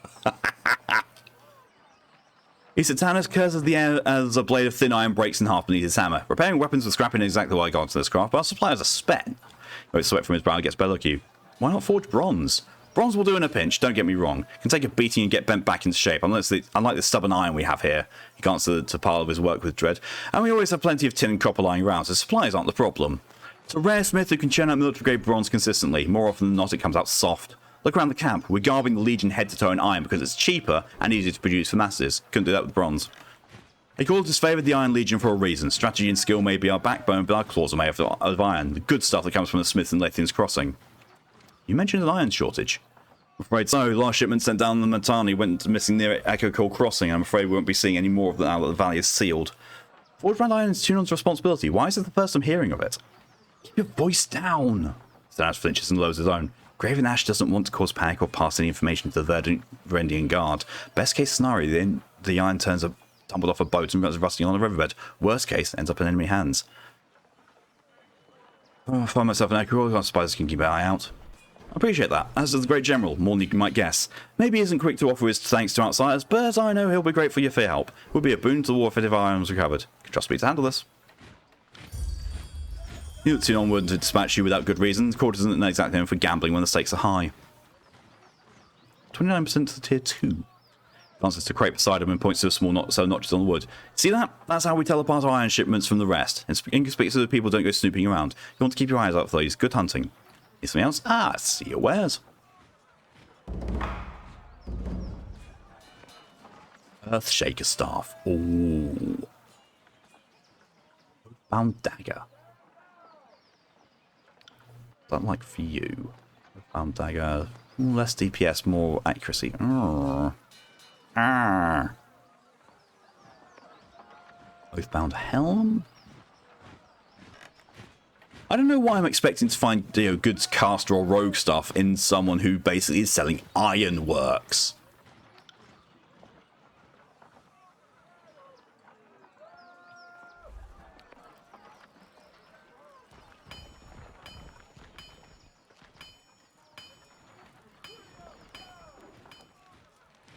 I didn't notice there's a crate behind Lucia and Marcus. Might be locked.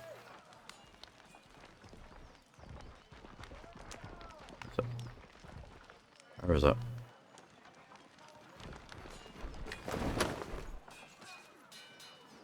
Raw meat. You like some meat? They made you. What? Hidden objects? Let's go with the hidden object. Maybe it's Sir Arthur's. What?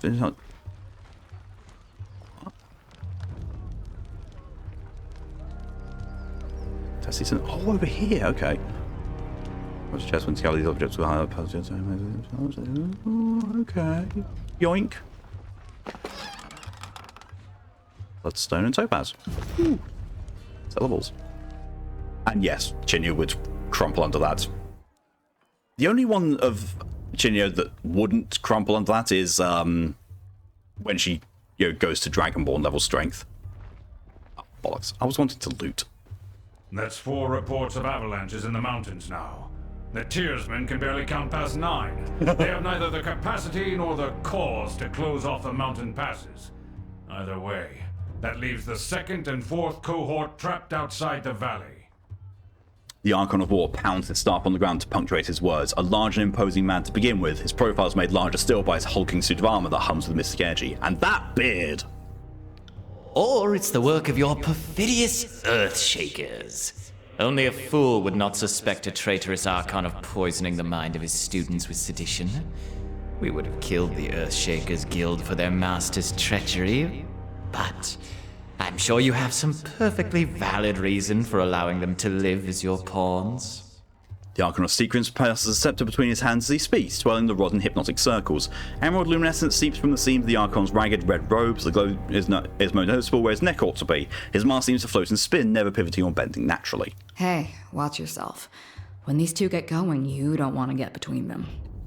Burst whispers fearfully as she pulls the Archon. Remain silent. I always know you've run out of things to say when you resort to mocking my vassals. If we are to speak of treachery, why is it that my scouts see the Scarlet Chorus warriors defecting back to the Vendrian Guard?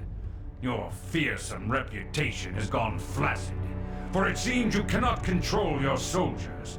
Or perhaps you simply choose not to. All the green text when it appears it's important, it's about the seating.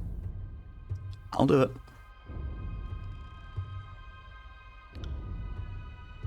Well, the Fatebinder has arrived. This Fader commander raises her voice, trying with little success to speak over the Archons. Perhaps we could table this discussion and let our guest speak? Speaking of strategic failures, who was it that insisted the valley would need only a token garrison? Oh, I see.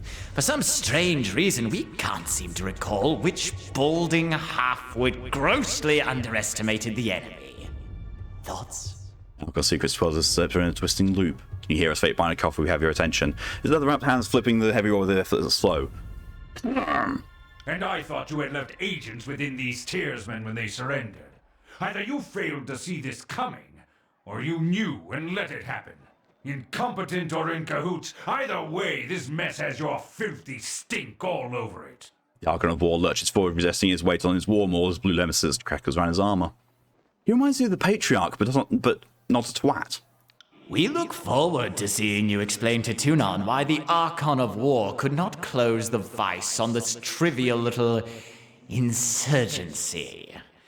When we are crowned the ruler of the Tears, we shall have this place renamed to Ash's Folly in your honor. Voices of the Mount toss the scepter into the air, which means good, now pay attention, you might miss something. Catching it descends back down. If I could trust the information I get from you and your conscripted mouth breathers, perhaps I'd order my cohorts around a bit more aggressively. But last time I trusted your all-clear report, my troops failed to come home. Conscripted mouth breathers, wow. Oh, Ash, old boy. If you're going to have a little sob every time one of your nieces or nephews dies to the Tearsman, perhaps we should have Siren sing you some calming lullabies to help you cope with your grief. Siren is the Archon of Song and the youngest Archon sent to conquer the Tears. Young and inexperienced, Siren is sworn to the voices of Narat, whose purpose of charm and manipulation to swell the ranks of Scarlet Chorus with volunteers. The Archon flips the scepter 3 times around, meaning take care you don't learn too much Fatebinder, excessive knowledge of curiosity even can earn one's attention, humming gleefully. Hold your tongue! I will not have you denigrate the honor of our fallen brethren. Command's hand moves to the hilt of her blade, though the weapon stays sheathed. I'll be doing us all a favor. I cracked open that excuse for her head. They bicker like children, do they not? The fifth eye is granting tenor passes the attention in the tent, and all eyes land on the Crimson Spear. I meant only to say welcome to our guest the Fatebinder. The armored retainer bows in rushed in elegance and rises to a salute, and not a moment too soon. I've got favour with both of them. Thank you. Yay.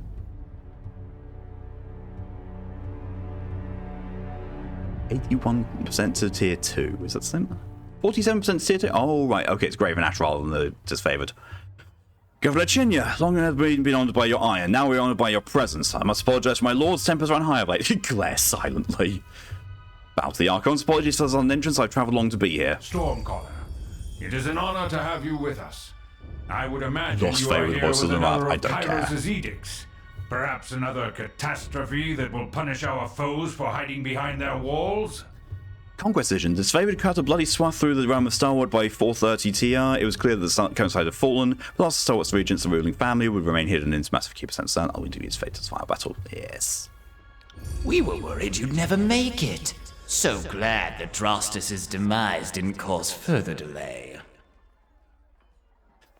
The Archon of Secret says intention to you. The frozen Rictus fashioned into his bronze mask greets you with a permanent smile. I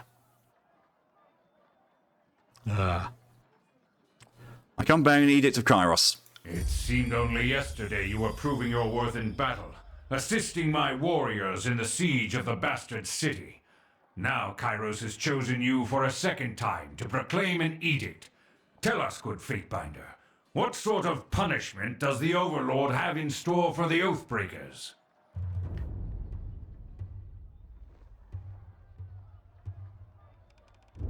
The Overlord's loyal servants must hold Ascension Hold by Kairos' Day of Swords. All in the valley shall perish. The earth sways with each word you utter, the air thickening with warmth as you pronounce the tersely phrased commandment. It's every syllable drafted by the hand of Kairos. With the edict proclaimed, your pulse quickens and the muscles in your legs, worn from a long trip down the mountains, feel renewed, the tired limbs now near buoyant with vigour.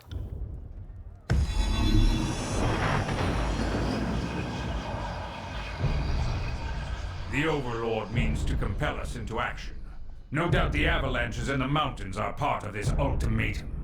We must conquer the Oathbreakers or die in failure. There is no room for error, and no other way out of this valley alive. We'll need to advance across the Matani. We lose everything if we stand still. And we move to backup Plan Green. The Earthshakers didn't make it over the mountain in time. So we do this the hard way. Over the walls instead of through. The Archon of War taps a finger against his temple, a low rumble escapes from under his beard. So you found your backbone at last!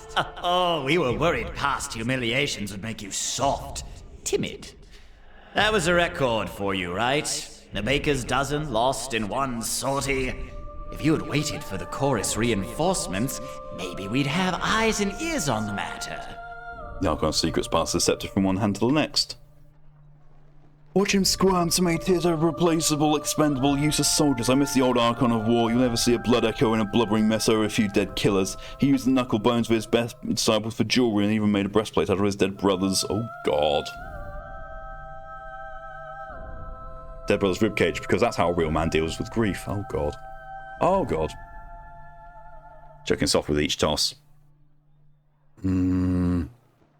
Oh my god, substitution. They call you the Archon of Secrets, but you certainly don't seem to know anything remotely useful. I second the Fatebinder.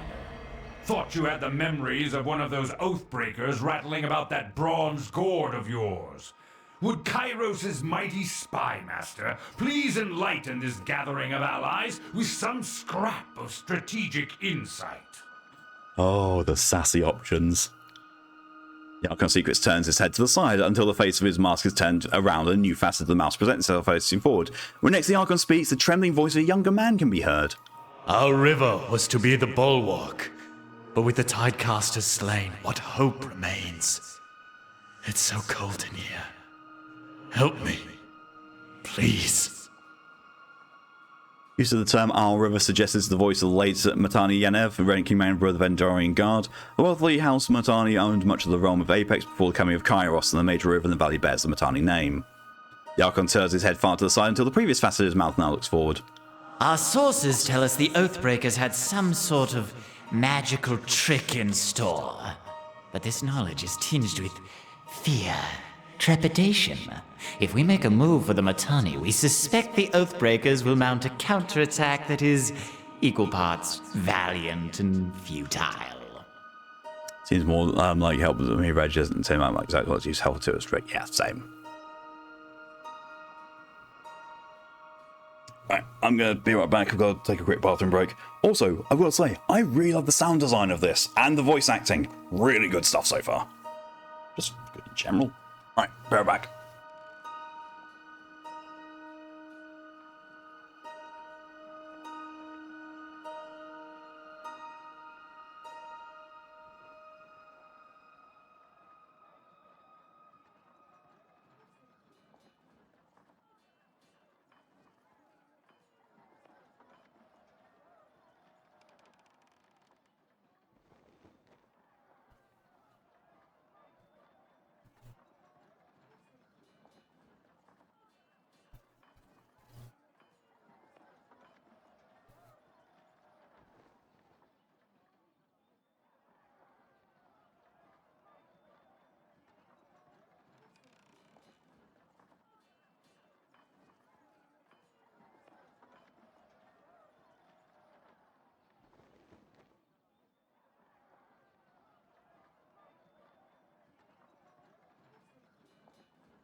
I am back. Want to avoid missing the voices, dude. Secret way of accidentally being skipped over. Something runs first round, they can't just up for the long while. Yeah, I mean, the fact that it's highlighted in a similar way to Secrets and Further Knowledge is easy to miss out. And if I were playing this just on my own, I'd be looking at all the tooltips, but I don't know. That much reading for a streaming game seems probably not as fun. Enough talking, there's work to be done. My lord, Barrack, commander of the Stone Shields, and his band have been drilled on the Echo Core assault plan. The Crescent Runners should be briefing him as we speak regarding the latest enemy movements along the river. I will dispatch him at once. Excuse me. The Iron Marshal salutes, clapping her gauntlet to her breastplate. Gauntlet tits. I will ensure that the chorus stands ready to march. If disfavor can take the river, the chorus have the manpower to secure the outer ring of the valley. Our soldiers clamour for battle, and at last we shall have it. Verse, we command you to continue guarding the Fatebinder. Tunan's Chosen is our honored guest, and must be shown our finest hospitality. Oh, that sounds so sus. He doesn't like me much, though. Oh my god, Ash adores me. Jesus Christ. I won't let you down, boss. She'll get through the campaign in one piece, as long as she doesn't do anything too stupid. Lady, you have not met Chinya. Loyalty and fear. Jesus Christ, loyalty too already. And lest we forget, we owe you a debt, Stormcaller. Last year, our spies in Stalwart were falsely accused of siding with the locals. Had you not been there to weigh in, justice would no doubt have gone awry. You did heavily favour them in Conquest phase, that's a reward. Yeah. I favour his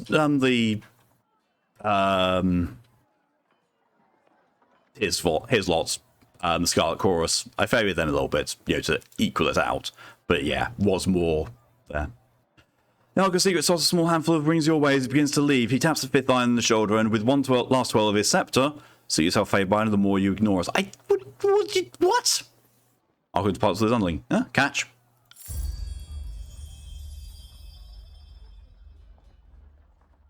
See, that's some more jugglers leaves.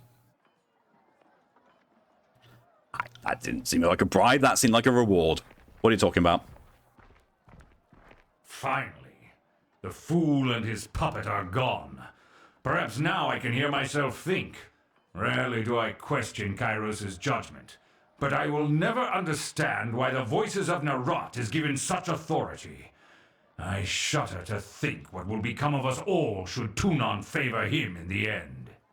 Though the edict threatens the Scarlet Chorus just as it threatens us, I cannot shake the feeling that our allies will work against us. You've shown your worth in war, and your name has been known to the Legion since the very beginning of this long conquest. So I'd ask that you join us this one last time, to help us wrap up this last objective. Doesn't sound like it'll be that simple. If you wish to be counted amongst the glorious, speak with the Iron Marshal. She will direct the order of battle until we are ready for the final push into the Citadel. I'm sure a few scouts, sure a few soldiers, sure a few everything. I'm sure my brethren will be grateful for the assistance of a skilled outsider. I'll be honoured to help. Yeah, Marshal salutes Grave and Ash, returns to lead the tent. I'll be at the training grounds, readying the soldiers. Find me there when you're ready. She pauses, clearing her throat. And though I'm loath to mention it, the chorus can likely use your assistance. They certainly won't secure the outer valley on their own. Fifth Eye will be somewhere in that rat's nest they call a camp. Due east. So come out if you must. I don't see the point in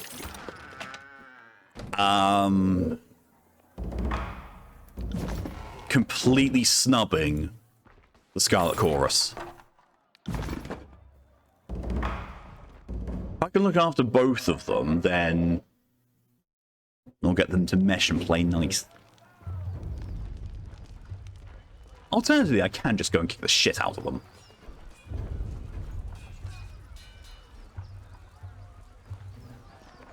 Ah, there you are. Alright, Jesus Christ, it is enormous. Don't just coddle the impact, push back with your shields, take the momentum. I'm actually Runya's field commander of this favor. Pounds her fist in the edge, she calls out to the warriors on the training field. I said eyes on your opponent's waistline. If you spend more than a glance checking his footwork, you've lost. This favored offers towards you, adjusting her pale golden surcoat. Judging for uniform, this the Iron Measurements, first one equals in the Iron Guard. Graven Ash is in a circle of trusted followers. Judge of being the duties of leadership, logistics, and training. There is ready a quiet day for the second in command of this favored legion. You stay on top of the troops, or else the skills will rust. For the phone good if they don't mention it. If they don't believe it. How are your warriors reacting to the edict? Kairos' ultimatum is the camp on edge, some with dread, but most arrive with anticipation. She points to the men sparring in the field. We have a lot of brothers and sisters to avenge, and the warriors are eager to take out some aggression. I, for one, choose to see the edict as a blessing, for it forces the generals to act, and we're long overdue. As mentioned, your short-term warriors need help. What's the situation? I have brigades amassed along Placid, Echo Call, and Littlesmooth crossings. The Vendrian Guard may be able to hold one bridge, but they cannot hold against a concerted three-prong attack. You have no right to give you orders, but... Her words falter a short cough breaking our flow, but we all die to Kairos' fate should we fail, so I'm not about to let my pride blind me to the value of good help. It's the second major attack on the river, correct? What happened last time? Defeat in detail, we carved a bloody path up to the river, but at that point everyone who charged ahead was lost. We had no chorus backups, just a few disfavoured squads. Can't tell you exactly how they were defeated, but we lost the whole assault team. She shakes her head, letting out a long pained sigh. We found bodies washing up in the river for days. It's often the Tearsmen put up such a good fight. Suddenly made us reevaluate the number we need to take this valley. Really? Are you sure our scouts didn't give you all sorts of details about the enemy? You choose to disregard our warnings? Pass that blame after the war, only the Oathbreakers matter now. Quite right. Getting our emotions into the mix won't hasten this campaign. Disfavored need my help. Trying to pour salt on my pride? We left Fort Resolution with 100 on 100 and there have been no reinforcements in our reserves. I keep throwing warriors back into the battle before they're properly rested. So yes, I need to rely on all allies, especially since most of our allies are conscripted tiersmen. Worse than useless. If the Disfavored didn't take every opportunity to insult the Scarlet Cause, perhaps you'd find our help more forthcoming. Shut your snout, filthy mongrel. Won't suffer childish japes in my camp. He has a point. Disfavored constantly mock the Scarlet Chorus. The Disfavored have history, pedigree, proper training. All these things are something conscripts lack. We didn't train for decades to be peers and equals of these traitor tiersmen. We've lived lives of dedication to Kairos and the Chorus accepts any fickle coward too fearful to die by their convictions. What you're seeing here is disfavored bigotry at this fires. I'm somehow at fault because my country wasn't conquered before I was born. Forget that I chose Kairos, forget that I chose the Scarlet Cross, forget that I chose to fight off rapists and killers to earn my place in the army, just for Disfavored to call me a worthless turncoat to my face. No one gave me a suit of armor that I could hide behind, no one issued me a sword and a message of authority. I took everything I have, I fight every day to keep it, fucking northern swine. My frustration was aimed at those in the Chorus who accept Kairos lightly. Disfavored command withdraws a half pace, like loyalty with some shifting breeze. What's the value of taking the crossing? We can't just march from here to the Citadel without the Avenging Guard manning the riverbanks. Fording troops and supplies through even our narrowest points to the river makes us vulnerable to attack, especially since our armor wasn't built for swimming. She points north towards the mountain spire looming on the horizon. If we can take the river, we have a clear march to the Citadel and Ascension Hall be ours in no time. I will assist. Then our plan just might work. The Iron Marshal lifts her gauntlet close to her face, shifting her eyes from you to the metal articulations.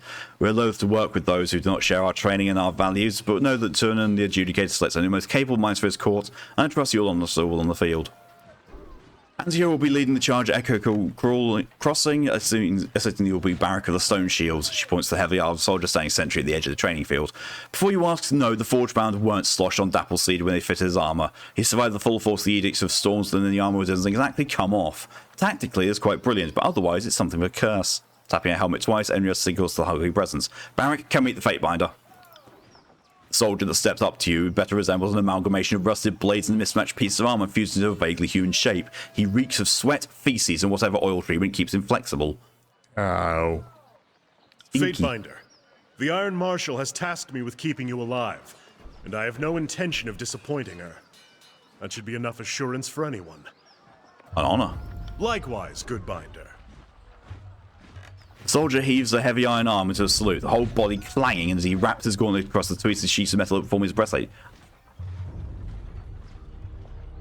The fact that he has a loyalty and a fear thing tells me he's a companion. Barrack, is that you under there? I had no idea you were in Vendrian's well. Fatebinder, do you know this walking anchor? He may behave as an anchor, but he's always the densest one. Jesus.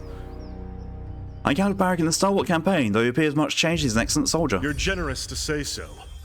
I'm afraid I left the better part of myself on the killing fields of Stalwart, but it's still in my pride and honor to serve the Legion. His voice falters. You can't tell if it's hesitation or regret that stalls him. Fatebinder will be joining us for the push across the river. I figured an extra hand might help, and more importantly, if my worries come true and the Chorus tries to impede the mission, we'll have an observer from court on our side. Versus Lega Crank Beto. I thought I recognized her. I look forward to working with you again, especially after our time in Stalwart. You defended our honor to the Scarlet Chorus, and a friend of the Legion never goes unthanked. Better to work with the Honorable Binder than some Chorus children. He nods to you, his armor creaking as he bends the neck. I asked that Barrack accompany you there to arbitrate the cooperation between his company and the Scarlet Chorus. Barrack, you've been without a cohort since the last battle of Stalwart. It's time we gave you a task more worthy than hauling wagons and leading training drills. She plants her hands on her hips and speaks in clipped official terms. Ash has assigned you to the Fatebinder service. You're to assume this task is ongoing until we find a more permanent spot for you, which could very well mean the swiftly approaching end of this war, or when the Fatebinder dismisses you. Is that understood? Barrack regards the Iron Marshal in impressive silence. There aren't a lot of voices listed, but Ray Chase is one of the VAs. Just don't know if that character's coming of it, so I don't want to say who. It's fair. That's an order, Barrack. She shakes her head and sighs, retaining her focus to you. He can be as stubborn as pulling a spire out of the earth, but he's a good soldier. Hope you don't mind the company. I'm honoured to have a member of the Iron Legion at my side. Excellent. Look forward to your success in the field. I now have a barrack. How did you do that? You with a quizzical expression. Do what? Back at the Archon's war tent, you cast an edict as casually as reading a supply shipment. How did you do that? Well, I've done it before. Don't I look stupid? You were the one who cast the edict of storms on Stalwart, didn't you? The one that tore the battlefield apart with a cyclone of Kairos' anger. That was me, alright.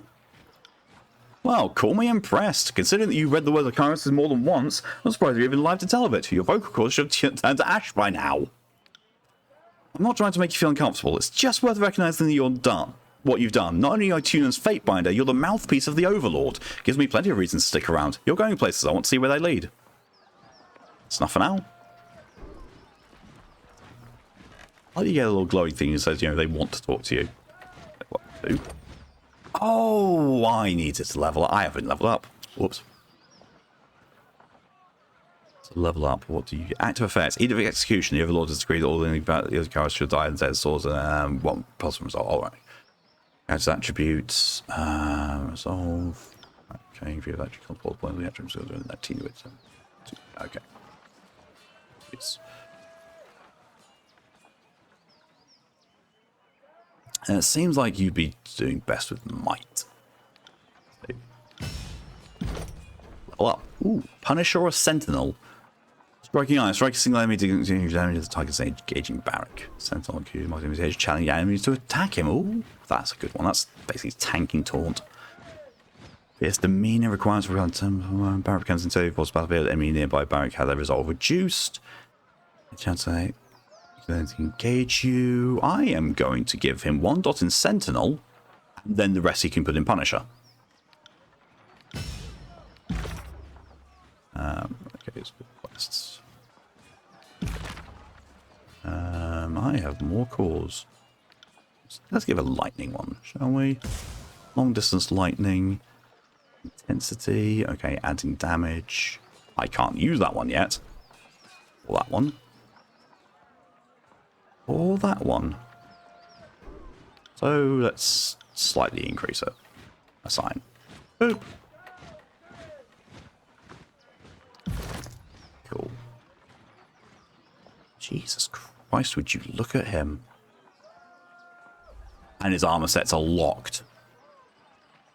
Fused iron helmet, only barrack could equip this. Fused iron armor, fused iron stuff. Barrack, otherwise known as the guy you'll be hiding behind for a good while with his squishy mage HP.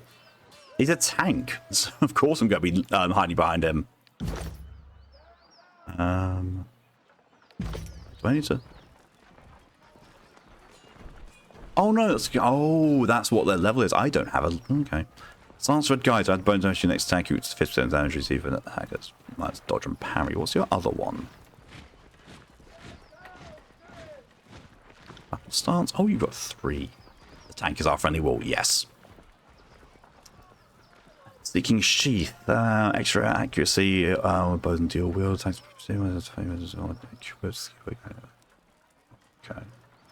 3 whispers, 20 dodge. Quick dodging attacks.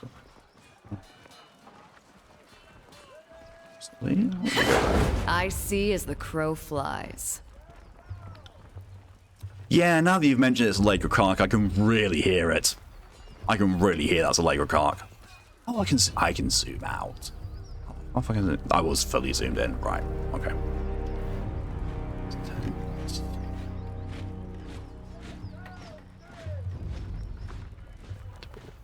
Oh. Will do.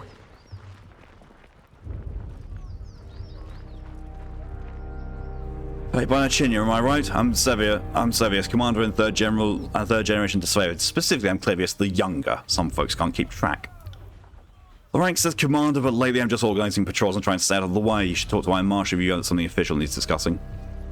What is it you need? I have heard you asking the Earthshaker whether there are reinforcements gone. Is there a problem? I'm afraid so. Radix, the head of the Earthshakers, was supposed to arrive with a group of his most competent spellslingers to help break the stalemate. I don't know what's holding up their arrival, and that worries me. If you're at all inclined to lend a hand, we could use some arcane support on our hide. Your eyes started itching white. Worms. Worms. I can lend a hand. Could you? I know that Tyrann's agent when it fails in the time of our need. I mark the last known site of our Earthshaker reinforcements on your map. Good hunting, Fatebinder. Farewell. I go off to do other things.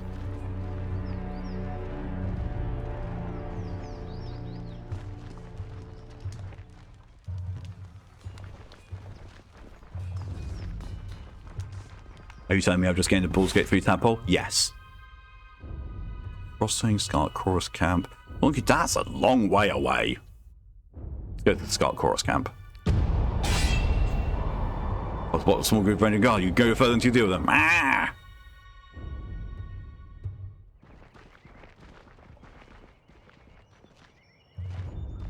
Hi. That's far enough, Fatebinder. A woman's voice booms from atop a nearby outcropping. Flashes of acrimony body paint peek out from under her loose-fitting traveler's garb, her outfit is festooned in braids and knots of sailor's line. Booba. Lands line sided by warriors dressed in Varangian Guard regalia. A woman leans on the elaborate blade staff pulsing with arcane energy. A swath of blue fabric rests draped over her arm. Symbol of diplomacy. Okay. In accordance with ancient customs north and south, I offer and request a delay of blade. There are matters we must discuss without fear of reprisal. Oshia might finally be able to take off work and we'll be able to annoy so much more. Oh god, no. Woman bounds deeply, lowering her head in a practiced display of etiquette that was why her remaining ready start, her nerves clearly on edge.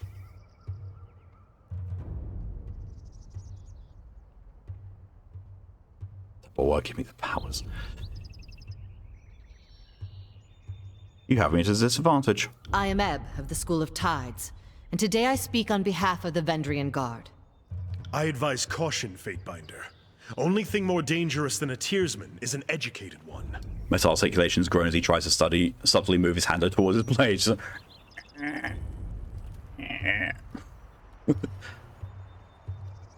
There's a blue flag. I expect you to honor it. As is our custom, we are ready to kill to defend our lands, but we kill only in fair battle.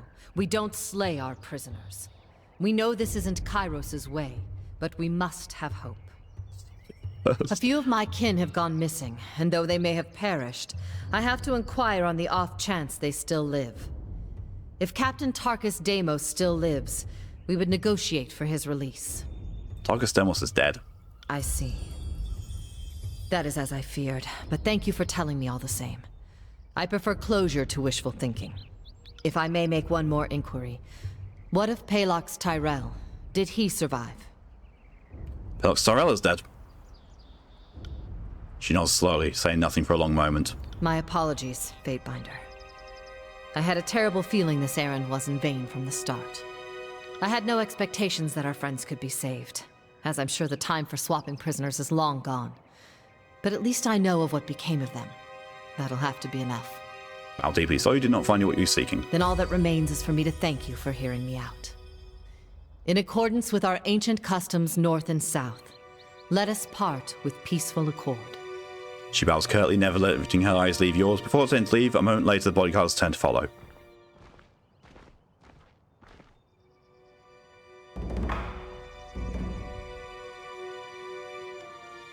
New message?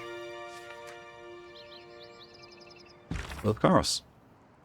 Jinya, word has reached this court you have issued the Overlord's edict to the Archons of War and Secrets. Know that we understand fully the weight of this burden and appreciate the loyalty you show in its declaration. Provided you survive this span, your service will be duly recognized. As you navigate the idiosyncrasies and mutual antipathy of our Overlord's War Masters, remember that Kairos watches all with interest. Those who distinguish themselves, whether Fatebinder or Archon, have the opportunity to rise in the Overlord's esteem. Even now, the Northern Courts whisper that more successful of the two Archons will be granted rule over the whole of the peninsula. Similarly, your fortunes rest upon the decisions you make. Choose wisely from Tune on the Adjudicator, Archon of Justice.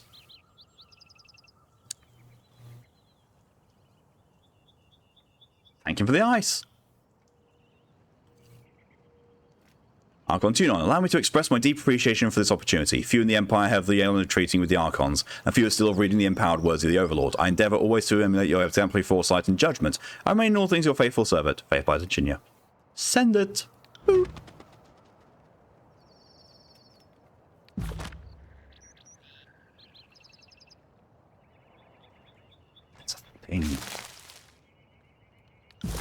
On it.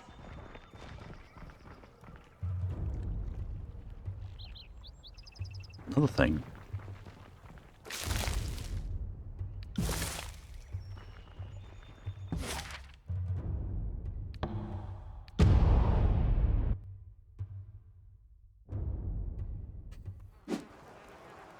Hi.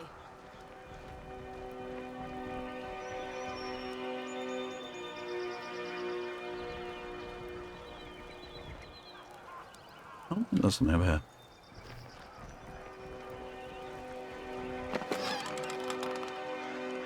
Broken staff.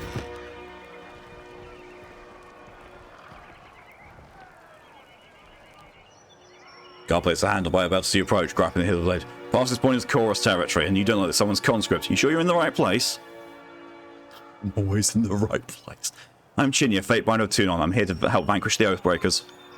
You know, I think I was told to expect somebody, but you seem too ugly to be here. Lips come to the smoke. Why exactly should I let you in?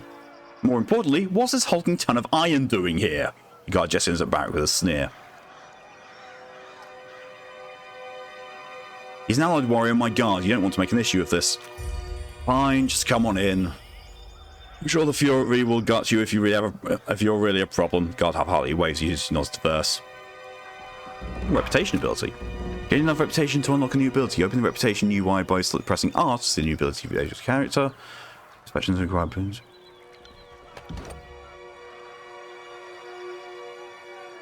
Do I? Oh, companion Barrack. Iron Storm. Swords and javelins emerge from Barrack's armor to fly into a cloud of iron above the Fatebinder. These weapons begin to round down the storm, surrounding the Fatebinder, damaging it. Oh my good god!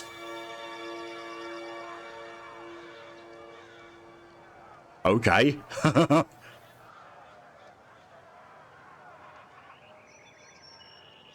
Barrack was elated by your noble ways. Times 4. Barrack remembers how you defended Legion's at stalwarts. Well, he loves me. That guy in the face, Chinya is not ugly. How dare?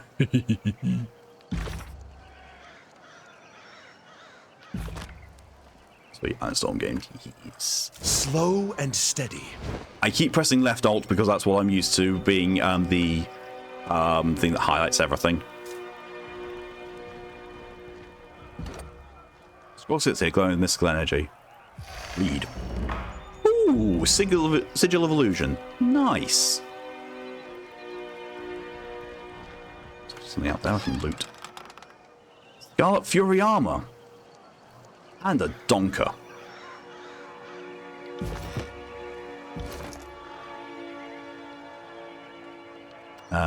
You. What's this? Do more damage, less armor penetration. Yep.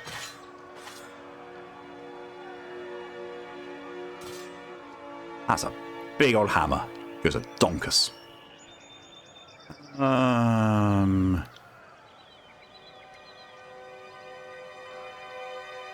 Well, that's actually kind of bad. For me. Yeah, fuck it. Yeah, of course. Of course, Chinya's just getting her legs out.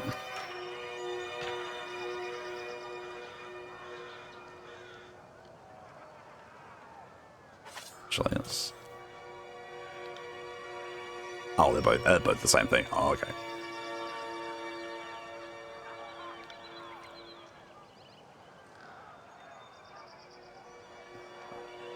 Push off the thighs somehow. Yep.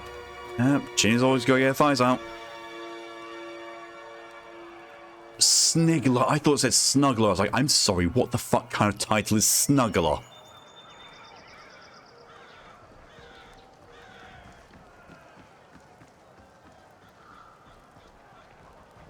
It's a very nice little detail. You can hear the change in materials that your characters are walking on.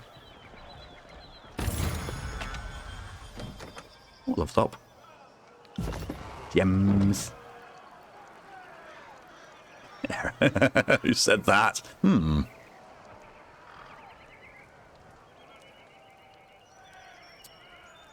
no, he's a thigh wolf. Oh my god. Thigh wolf Snuggler Erebus. Yeah, there we are.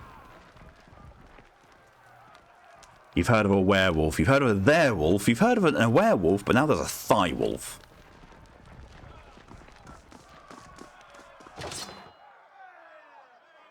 Bent bronze sword.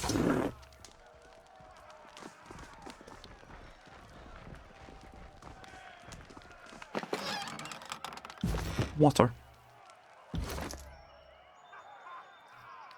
Is it any better than what you're using currently? Oh, it's broken. Just need Bikini armor and be done. Surprise me at this rate. So talent points, but I've also got unspent, you know, bibbly boobly boos. That's -1.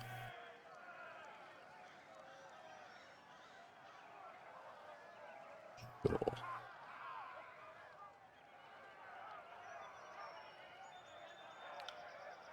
Resolve. Save. Oh my god! Oh my god!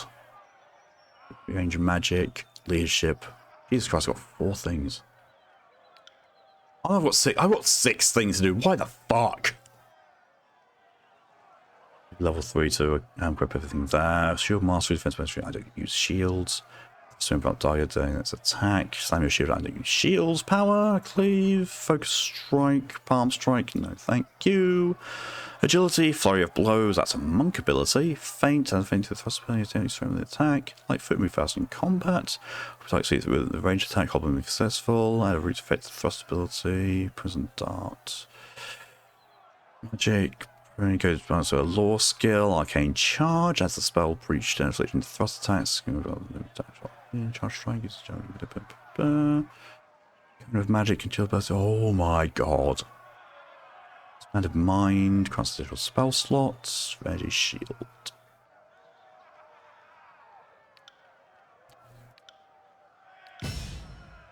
That. Operation sigils, I can now create. What can I do? Spectral blur. Asking that I get the blur illusion, making them harder to hit. Oh, okay. Or conjure the illusion of an endless black pit below the target, convincing them they're falling to their death. The image is that prone, I think it makes sense of the illusion. Ooh. Oh, nice. Yeah, why not? Oh, you can have that then.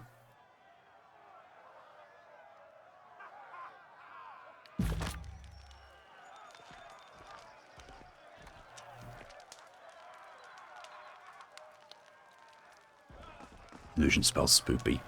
That's the other thing.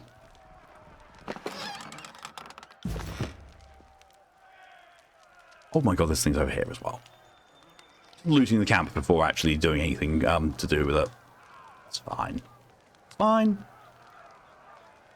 What's this? Mini-map. Chat log. Oh, okay, I see.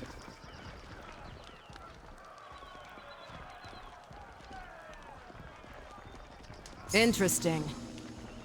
Oh, subterfuge +2. Camp supplies. But there's a thing there. Oh, rot spear. Right.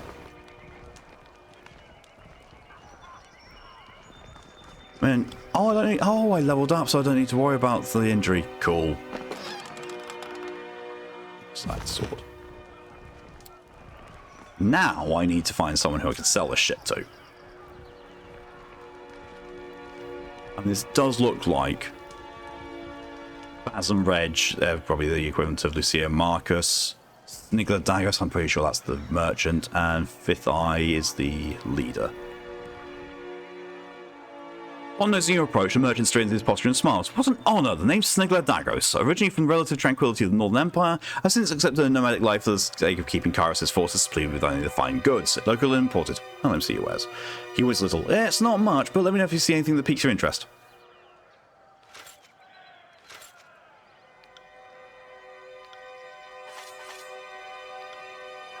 That wasn't using Crittens?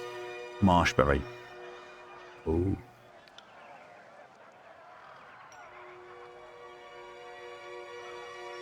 Remove the random hostile effect. Ah.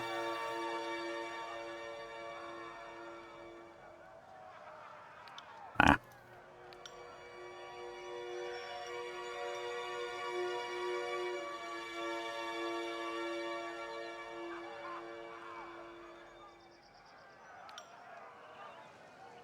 Expressions. Strength. Yeah, there's one. Ooh, more ones. Bigger. Take those. Blood Hunter Staff. It's a fire-based one. Of course, leather armor. Ooh. Ooh. Boots. Got fury gloves. Stone. Oh, that's an accessory. Yes, please. This gives me Sigil of Fire. Okay. I don't have Sigil of Fire yet, so I might as well grab that. Oh, it's very expensive. Right, I see. I see why it's expensive.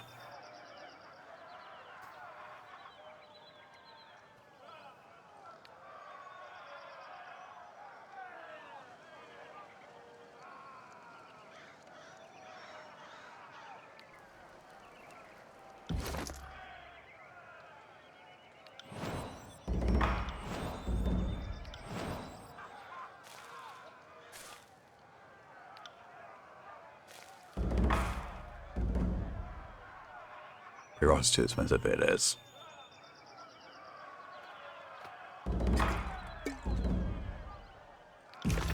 Alright, cause, vigor. What's vigor do? The physical energy on something my body. Yeah.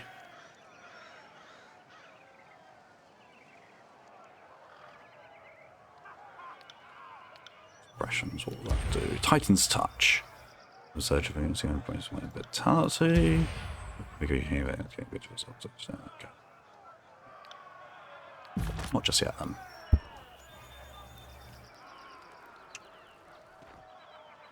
Why have Tunon arrived? Squealing with teenager's temper, the fifth eye's voice makes your gums itch and your fingernails feel in need of a trim. And we just finished having a bit of sport with some captives, but why not? We'll have more fun with another batch momentarily. Dressed in a bronze-red regalia of the Crimson Spears, fifth eye beckons you to stand close, wagging a blood-spattered glove. Personal gang of voice on the right. Ah. Now that you've issued this edict and doomed us all to die, have you come to help us climb out of this hole? Chirps of laughter emanate from under his mask. How's the camp responded to the edict? With mewling, bawling, the occasional orgy, frequent vomitus. Oh my god. The occasional orgy. Of course. Shrill tittering laughter escapes from under his mask. The bloodlust is there, but so is the fear of failure. Should our glorious horde fail to overrun the citadel, we will surely perish. I mean, I don't see this favour pulling their weight. I trust you're getting your warriors ready for the battle. We know the Oathbreakers are focused in the citadel beneath the mountain spire, but we have learned this is not their only nest. Fifth Eye wags a hand in the air with a high-pitched squeal of displeasure. Given their pattern of attacks, they must have a second group maintaining camp here in the Outer Valley. Unless we deal with the second group, they'll attack from behind the mountain we cross the river. Thank you for the hydration reminder, me. Only the occasional orgy. You know, special situation orgy.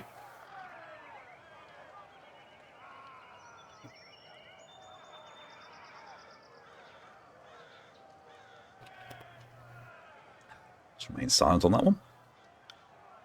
My last group of scouts returned with a new batch of prisoners, and one of these prisoners claims that she can lead us to the Vendrian Guard's secondary camp, though there are shreds of deception in her voice. Only, what a shame.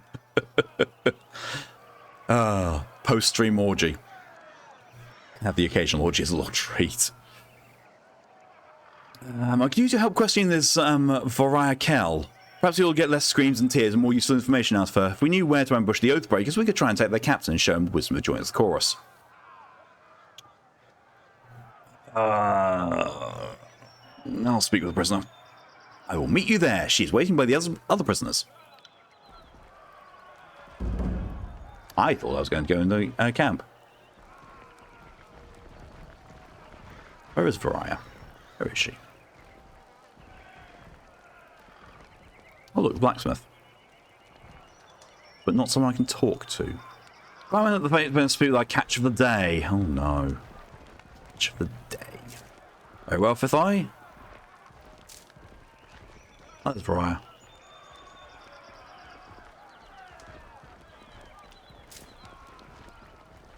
Lantry. Uninjured. I don't think they're uninjured. But sure. Please, someone. I wish to bow before the voices of the rat. I thought all could find redemption in the chorus. The woman in the makeshift armor of the Vendry Guard lurches forward in agony. Her soiled, trembling legs suggest she has been forced to stand for days. This one, he flippantly waved to the prisoner, was hollering earlier that she knows the location of the Vendry Guard encampment, but she isn't being entirely honest. I told this thing, Prisoner told Pale a moment before looking determined she comes over her face, that I wanted to guarantee I'd live and be welcomed into the chorus as a captain. Then I'll talk. Otherwise, they'll just kill me once I opened up. I was dumb enough to join with the Vendry Guard, and I'm not dumb enough to give away my bargaining bronze.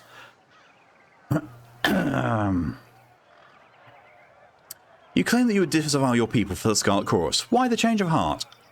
Because I want to live, and you don't need to see the Archon of Permissions to know that the younger realms are gone for good. She blinked several times, catching her breath. Chaos is the new strength of the Tears. I would rather stand with this Archon and let me crushed by them. Why should I trust the words of an Oathbreaker? I suppose I have no answer to that. Her eyes fall to the ground and she swallows nervously. When I joined with the Vendrian Guard, I accepted their broken vow to myself. Have you not felt the passion for a foolish cause? Once you later came to regret? Well, my surrender is sincere. I'm willing to bow before the voices in the rat to prove it. Tell me what you know and I can see to your release. I heard the chorus is looking for Captain Pelox Florian and his crew. I can lead you to them, but only if you release me. She turns her head, taking a long look at the skewered and smouldering corpses around her. She does her strength, but no avail. Oh, start talking now. Well, you see, shaking by to my lips moved words for several seconds. So I don't know exactly where the rest of my crew is, but I can tell you. She shakes her head, catching her breath. Search that one. She reaches with her right leg and points with her foot, calling attention to a nearby pile of corpses. A tall, dark one missing most of his face, chest and left boot. He was a literate one in our crew. He had the orders. With a snap of his fingers, a pair of choirsmen yanked the boot off the fallen guardsman. A rolled parchment slides out of the boot and is thrust into the fifth eye's hand. He unfurls the scroll to give it a read. It's nonsense, just a mash of words. Laughter erupts from under the mask. She said she had information. She gives us garbage. Slay this wretch for wasting our time. He snaps his fingers at a slim-white Scarlet Fury, who promptly snatched a long knife from her belt.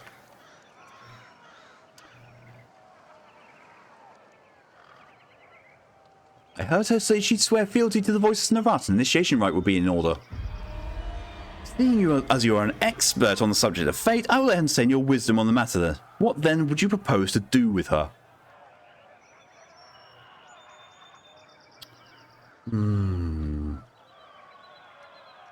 Send her back as our agent. When the time comes, she'll aid us, or we track down her kin. I will need to think of a good explanation for my escape. I'm certain I can return to avoid suspicion. Thank you. You'll not regret this act of mercy. This will end amusingly for the Vendrian Guard. Would be smart to assume she only escaped by our whims. You there.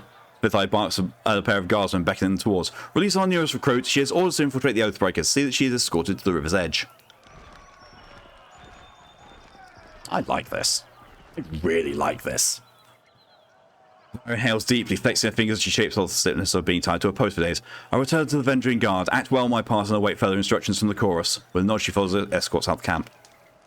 Bye! We're no closer to finding the Oathbreaker's position, not with this cryptic mess. She promised us answers and all she gave us was gibberish. Sorry to interrupt, but I highly doubt it's gibberish. More likely, it's one of the local scripts. Like his voice already. Wait. Oh, I've got another companion. Bye, have a beautiful time. Voice comes from another prisoner tied up next to Varia. An older gentleman with the quill, ink vials and parchment scrolls one finds on the sages of the School of Ink and Quill. Ink smudges cover his cheeks, temples and ears. His cloth appearing charred, but between the rips of the fabric you spot burn scars along his arm. Despite being emaciated and tied to a post, he offers a beaming smile. Who are you? I'm Sage Lantry, one of the hired quills that was coordinating missives between the Vendrian Guard captains. They aren't paying me anymore and aren't coming to my rescue.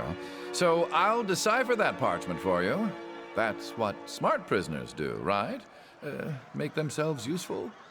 Can you read this? Let me see. I can't. Hold the parchment in front of the brown sage, his eyes dart down the length of the missive. He read the words a second time, nodding in silence. I don't know exactly what it says, but I'm half certain that's Sage Selwyn's handwriting. I'm sure I could decipher that in a few hours' time. Don't need my hands free, but I think better when not tied to a post. I know, I'm weird that way. I love that. Few hours? Either you can read it or you cannot. What use is a sage that doesn't know his letters? I've heard all I need to hear. I say we have some fun with this one. Oh, I can't hurt to give him a few hours. You read the edict. I don't need to tell you the sundial is working against us. This adult old bag is trying to stall us. The voices on the ranch will be upset to know you squandered the source of enemy intelligence. True. Then we shan't put him to waste. He will serve as a most riveting source of amusement as we put him on trial. Fatebinder, I beseech you, be my advocate for this trial. I'm no fool. I know the chorus uses blood, not words, to settle these matters. But you are a servant of the Archon of Justice, are you not? The dialogue is top-notch, it really is.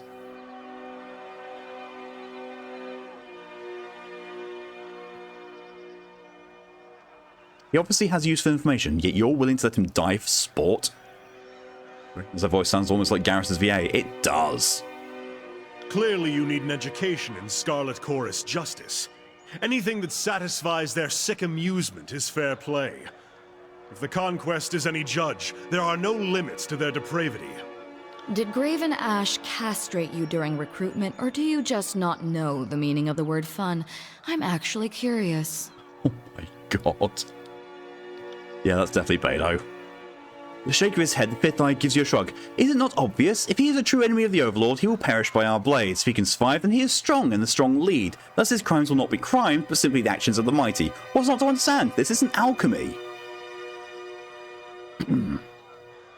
Release the prisoner at once. I'm taking him into my custody. Not a chance. He's our prisoner. If you think you can crack the information we need out of his skull without troubling the Archon, that's one thing, but you're not walking out of here with our property.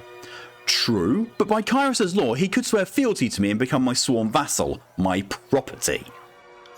A most clever technicality. And I would happily serve the Archon of Justice's warrior. Especially if it means getting out of this mess without a perforated lung. Silence, old man. Good luck bound to the Fatebinder with your head pulled from your neck. Fifth Eye jabs a finger at you. The course earned this prisoner right and proper. If you wish to rob from me, go ahead. But all will know you are the sort of Fatebinder to take as you please. Send him over.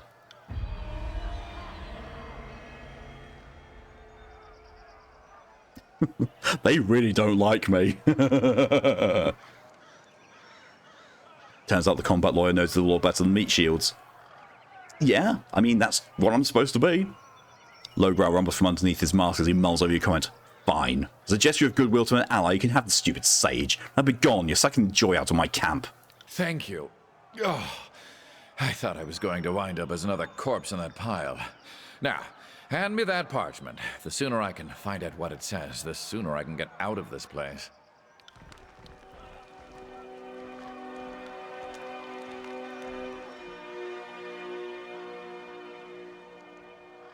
Well, much of the parchment was weathered, but I could make out the important parts of the text. The note makes mention of the meeting spot west of Tripnettle. The old sage knows his words after all. I'd ask that you travel ahead and see if you can get Captain Florian to yield to the chorus. They'll strike at first sight of a chorus gang, but perhaps they'll parley if yours is the face they see. I know the area. I suggest we go at once. I'll show you the way. I'm eager to be far from the stench of this camp. You're offering to come with me? Why? Because the alternative is, what, living here with these illiterate brutes? My old study is under a river of fire and there's no family missing me. Besides, I'd much rather chronicle the binder than twice proclaim an edict of Kairos. I'd be a fool to let someone else write your story. You want to chronicle me?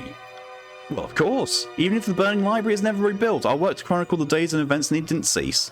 And if you're a noteworthy player in this whole war, I can't think of another living Fatebinder that's been twice given the honour of proclamation. Swear fealty to me and I'll let you leave this place with me. Oh, I did not really want to give fear. I wanted to know that that's a sign of protection. If that is your price, I will pay it. I, Sage Lantry of the School of Ink and Quill, do pledge my services and skein to the Fatebinder, and by extension, to the court of Tunon. He dips into a steep bow before rising with a solemn smile. I know I may seem old and frail, but I know how to step lightly and not get killed. Really, I won't slow you down. Lead the way and let me know if I can be of service. Are we done here? Let's head to Tripnettle. If your new pet doesn't behave himself along the way, I'm not above clipping his ears.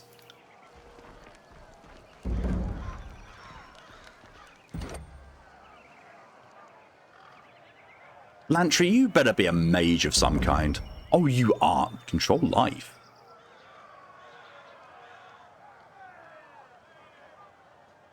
Is he my healer? Have I just recruited a healer? That's exactly what that feels like. Oh well. Lantry selling points. Quill, Sage, and Preservation. So Quill... Those are well-aimed quills as targets. Oh! Penetrating throw.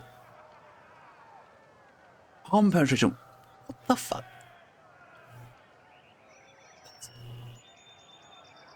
If you didn't know that Zone 1 sat no class should have done with Constitution. Stage, watch a judgment size, even lower their non-physical armor, use some stealth cannon. He's a rogue archer healer bit. What the fuck is this guy? Renewal entry assaults parties wounds, weapons and armors, pressing combination increases damage from weapons, etc. Oh wait, no, it's not healing. It's neural. Oh, he's got that as well. And multiclass. He's got so many different things, like ranged combat, buffing, and healing slash. We're gonna give that.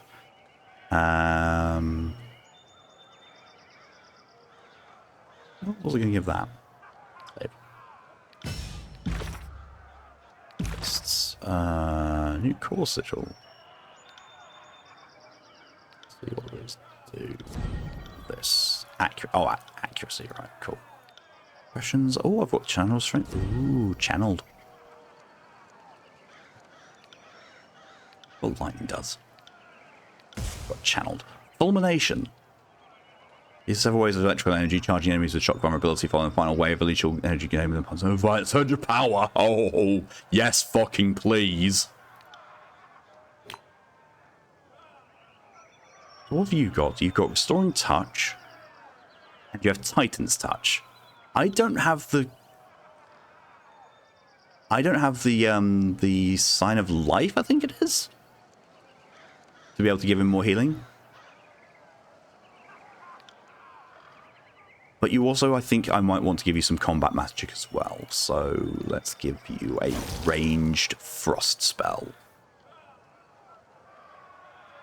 Let's give you an AoE. Oh, bollocks. Even I can't use the fucking AoE. Can't do it with that. Can do it with that. Do it with that. So let's give you the range then. Sign to boop. Right, he now has some damage. Awesome. He's also a high level than all of us. What the fuck? What the fuck? Fine. Yes.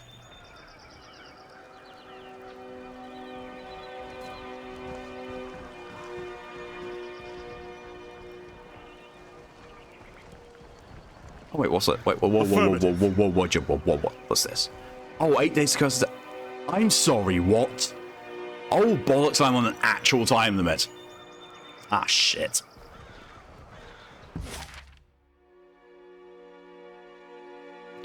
I'll go to Trip Nuttall first, then.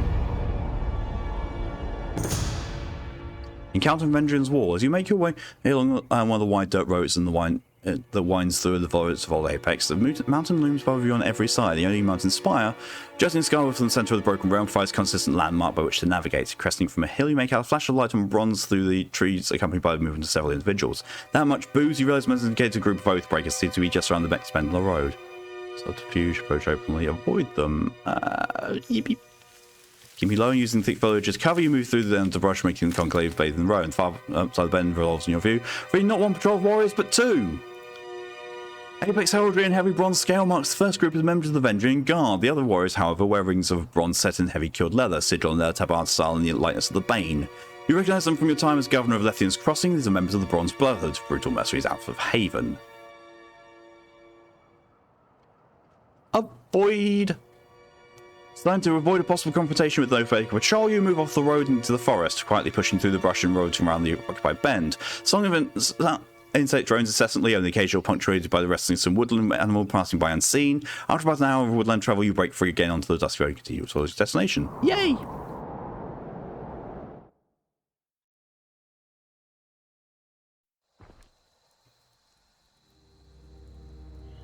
Fake Limp. The dude's name is Fake Limp.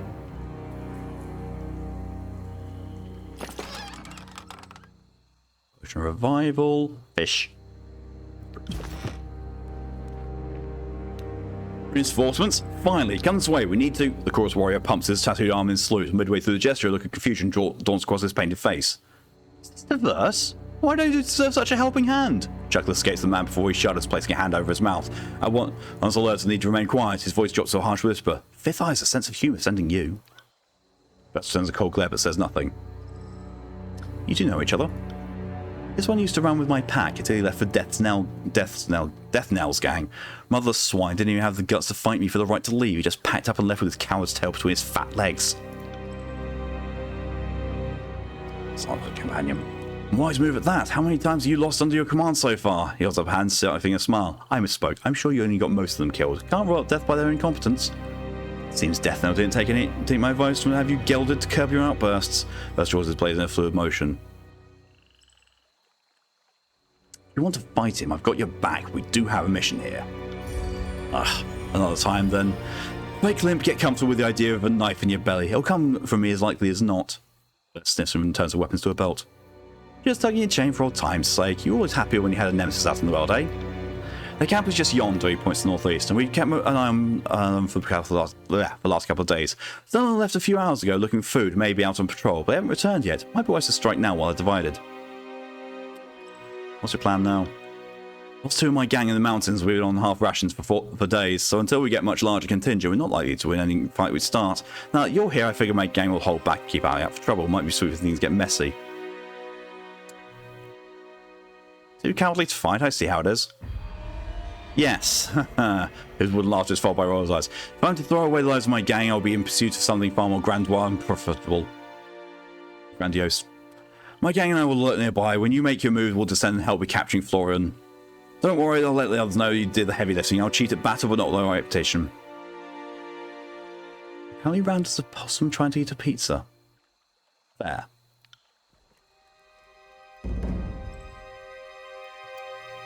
Well, that's actually A, on time, and B, a very good time to end. Save. It's the desktop. Nyom.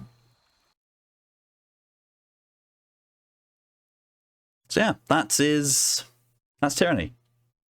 I like that. I really like that. Oh, I need to very quickly check something. Please tell me it worked. Please tell me it worked. Oh, it did. I got my screenshot. Good. Yeah, that's also where I'm going to be ending things for now. Thank you all very much for coming along for your support. It's greatly appreciated in whatever way you've chosen to show it. Next stream for me should be tonight at 8 PM EST. Oh, fucking hell. Ugh. Or 1 AM GMT. Where I will be going live with I don't fucking know. Might find another RPG to start up. Let's see. Oh, actually, no, I do have an idea. I do. Oh, yes, actually. 1 second, I need to double check that I actually have what I think I do. Own games. I can search, can't I? I do. Oh, I'll start installing that. Oh, it's also on Epic. What the fuck? Why do I have so many classic RPGs on Epic?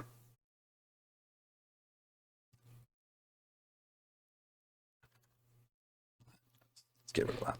There we are. So yeah, I'm going to be starting another one. And for those of you who are interested, it's going to be Pathfinder Kingmaker. I'm going to start that up because I've been interested in that. I also got the sequel. Yeah, I got the sequel recently. So yeah, Pathfinder time. But yeah, until then, thank you all very much again for coming along, for your support. So greatly appreciated in whatever way you try and show it. I hope you have a good rest of your day, a good night, a good evening, a good afternoon, or a good morning, whatever the time is for you. Until then, though, stay safe, stay amazing, and see you later. Bye.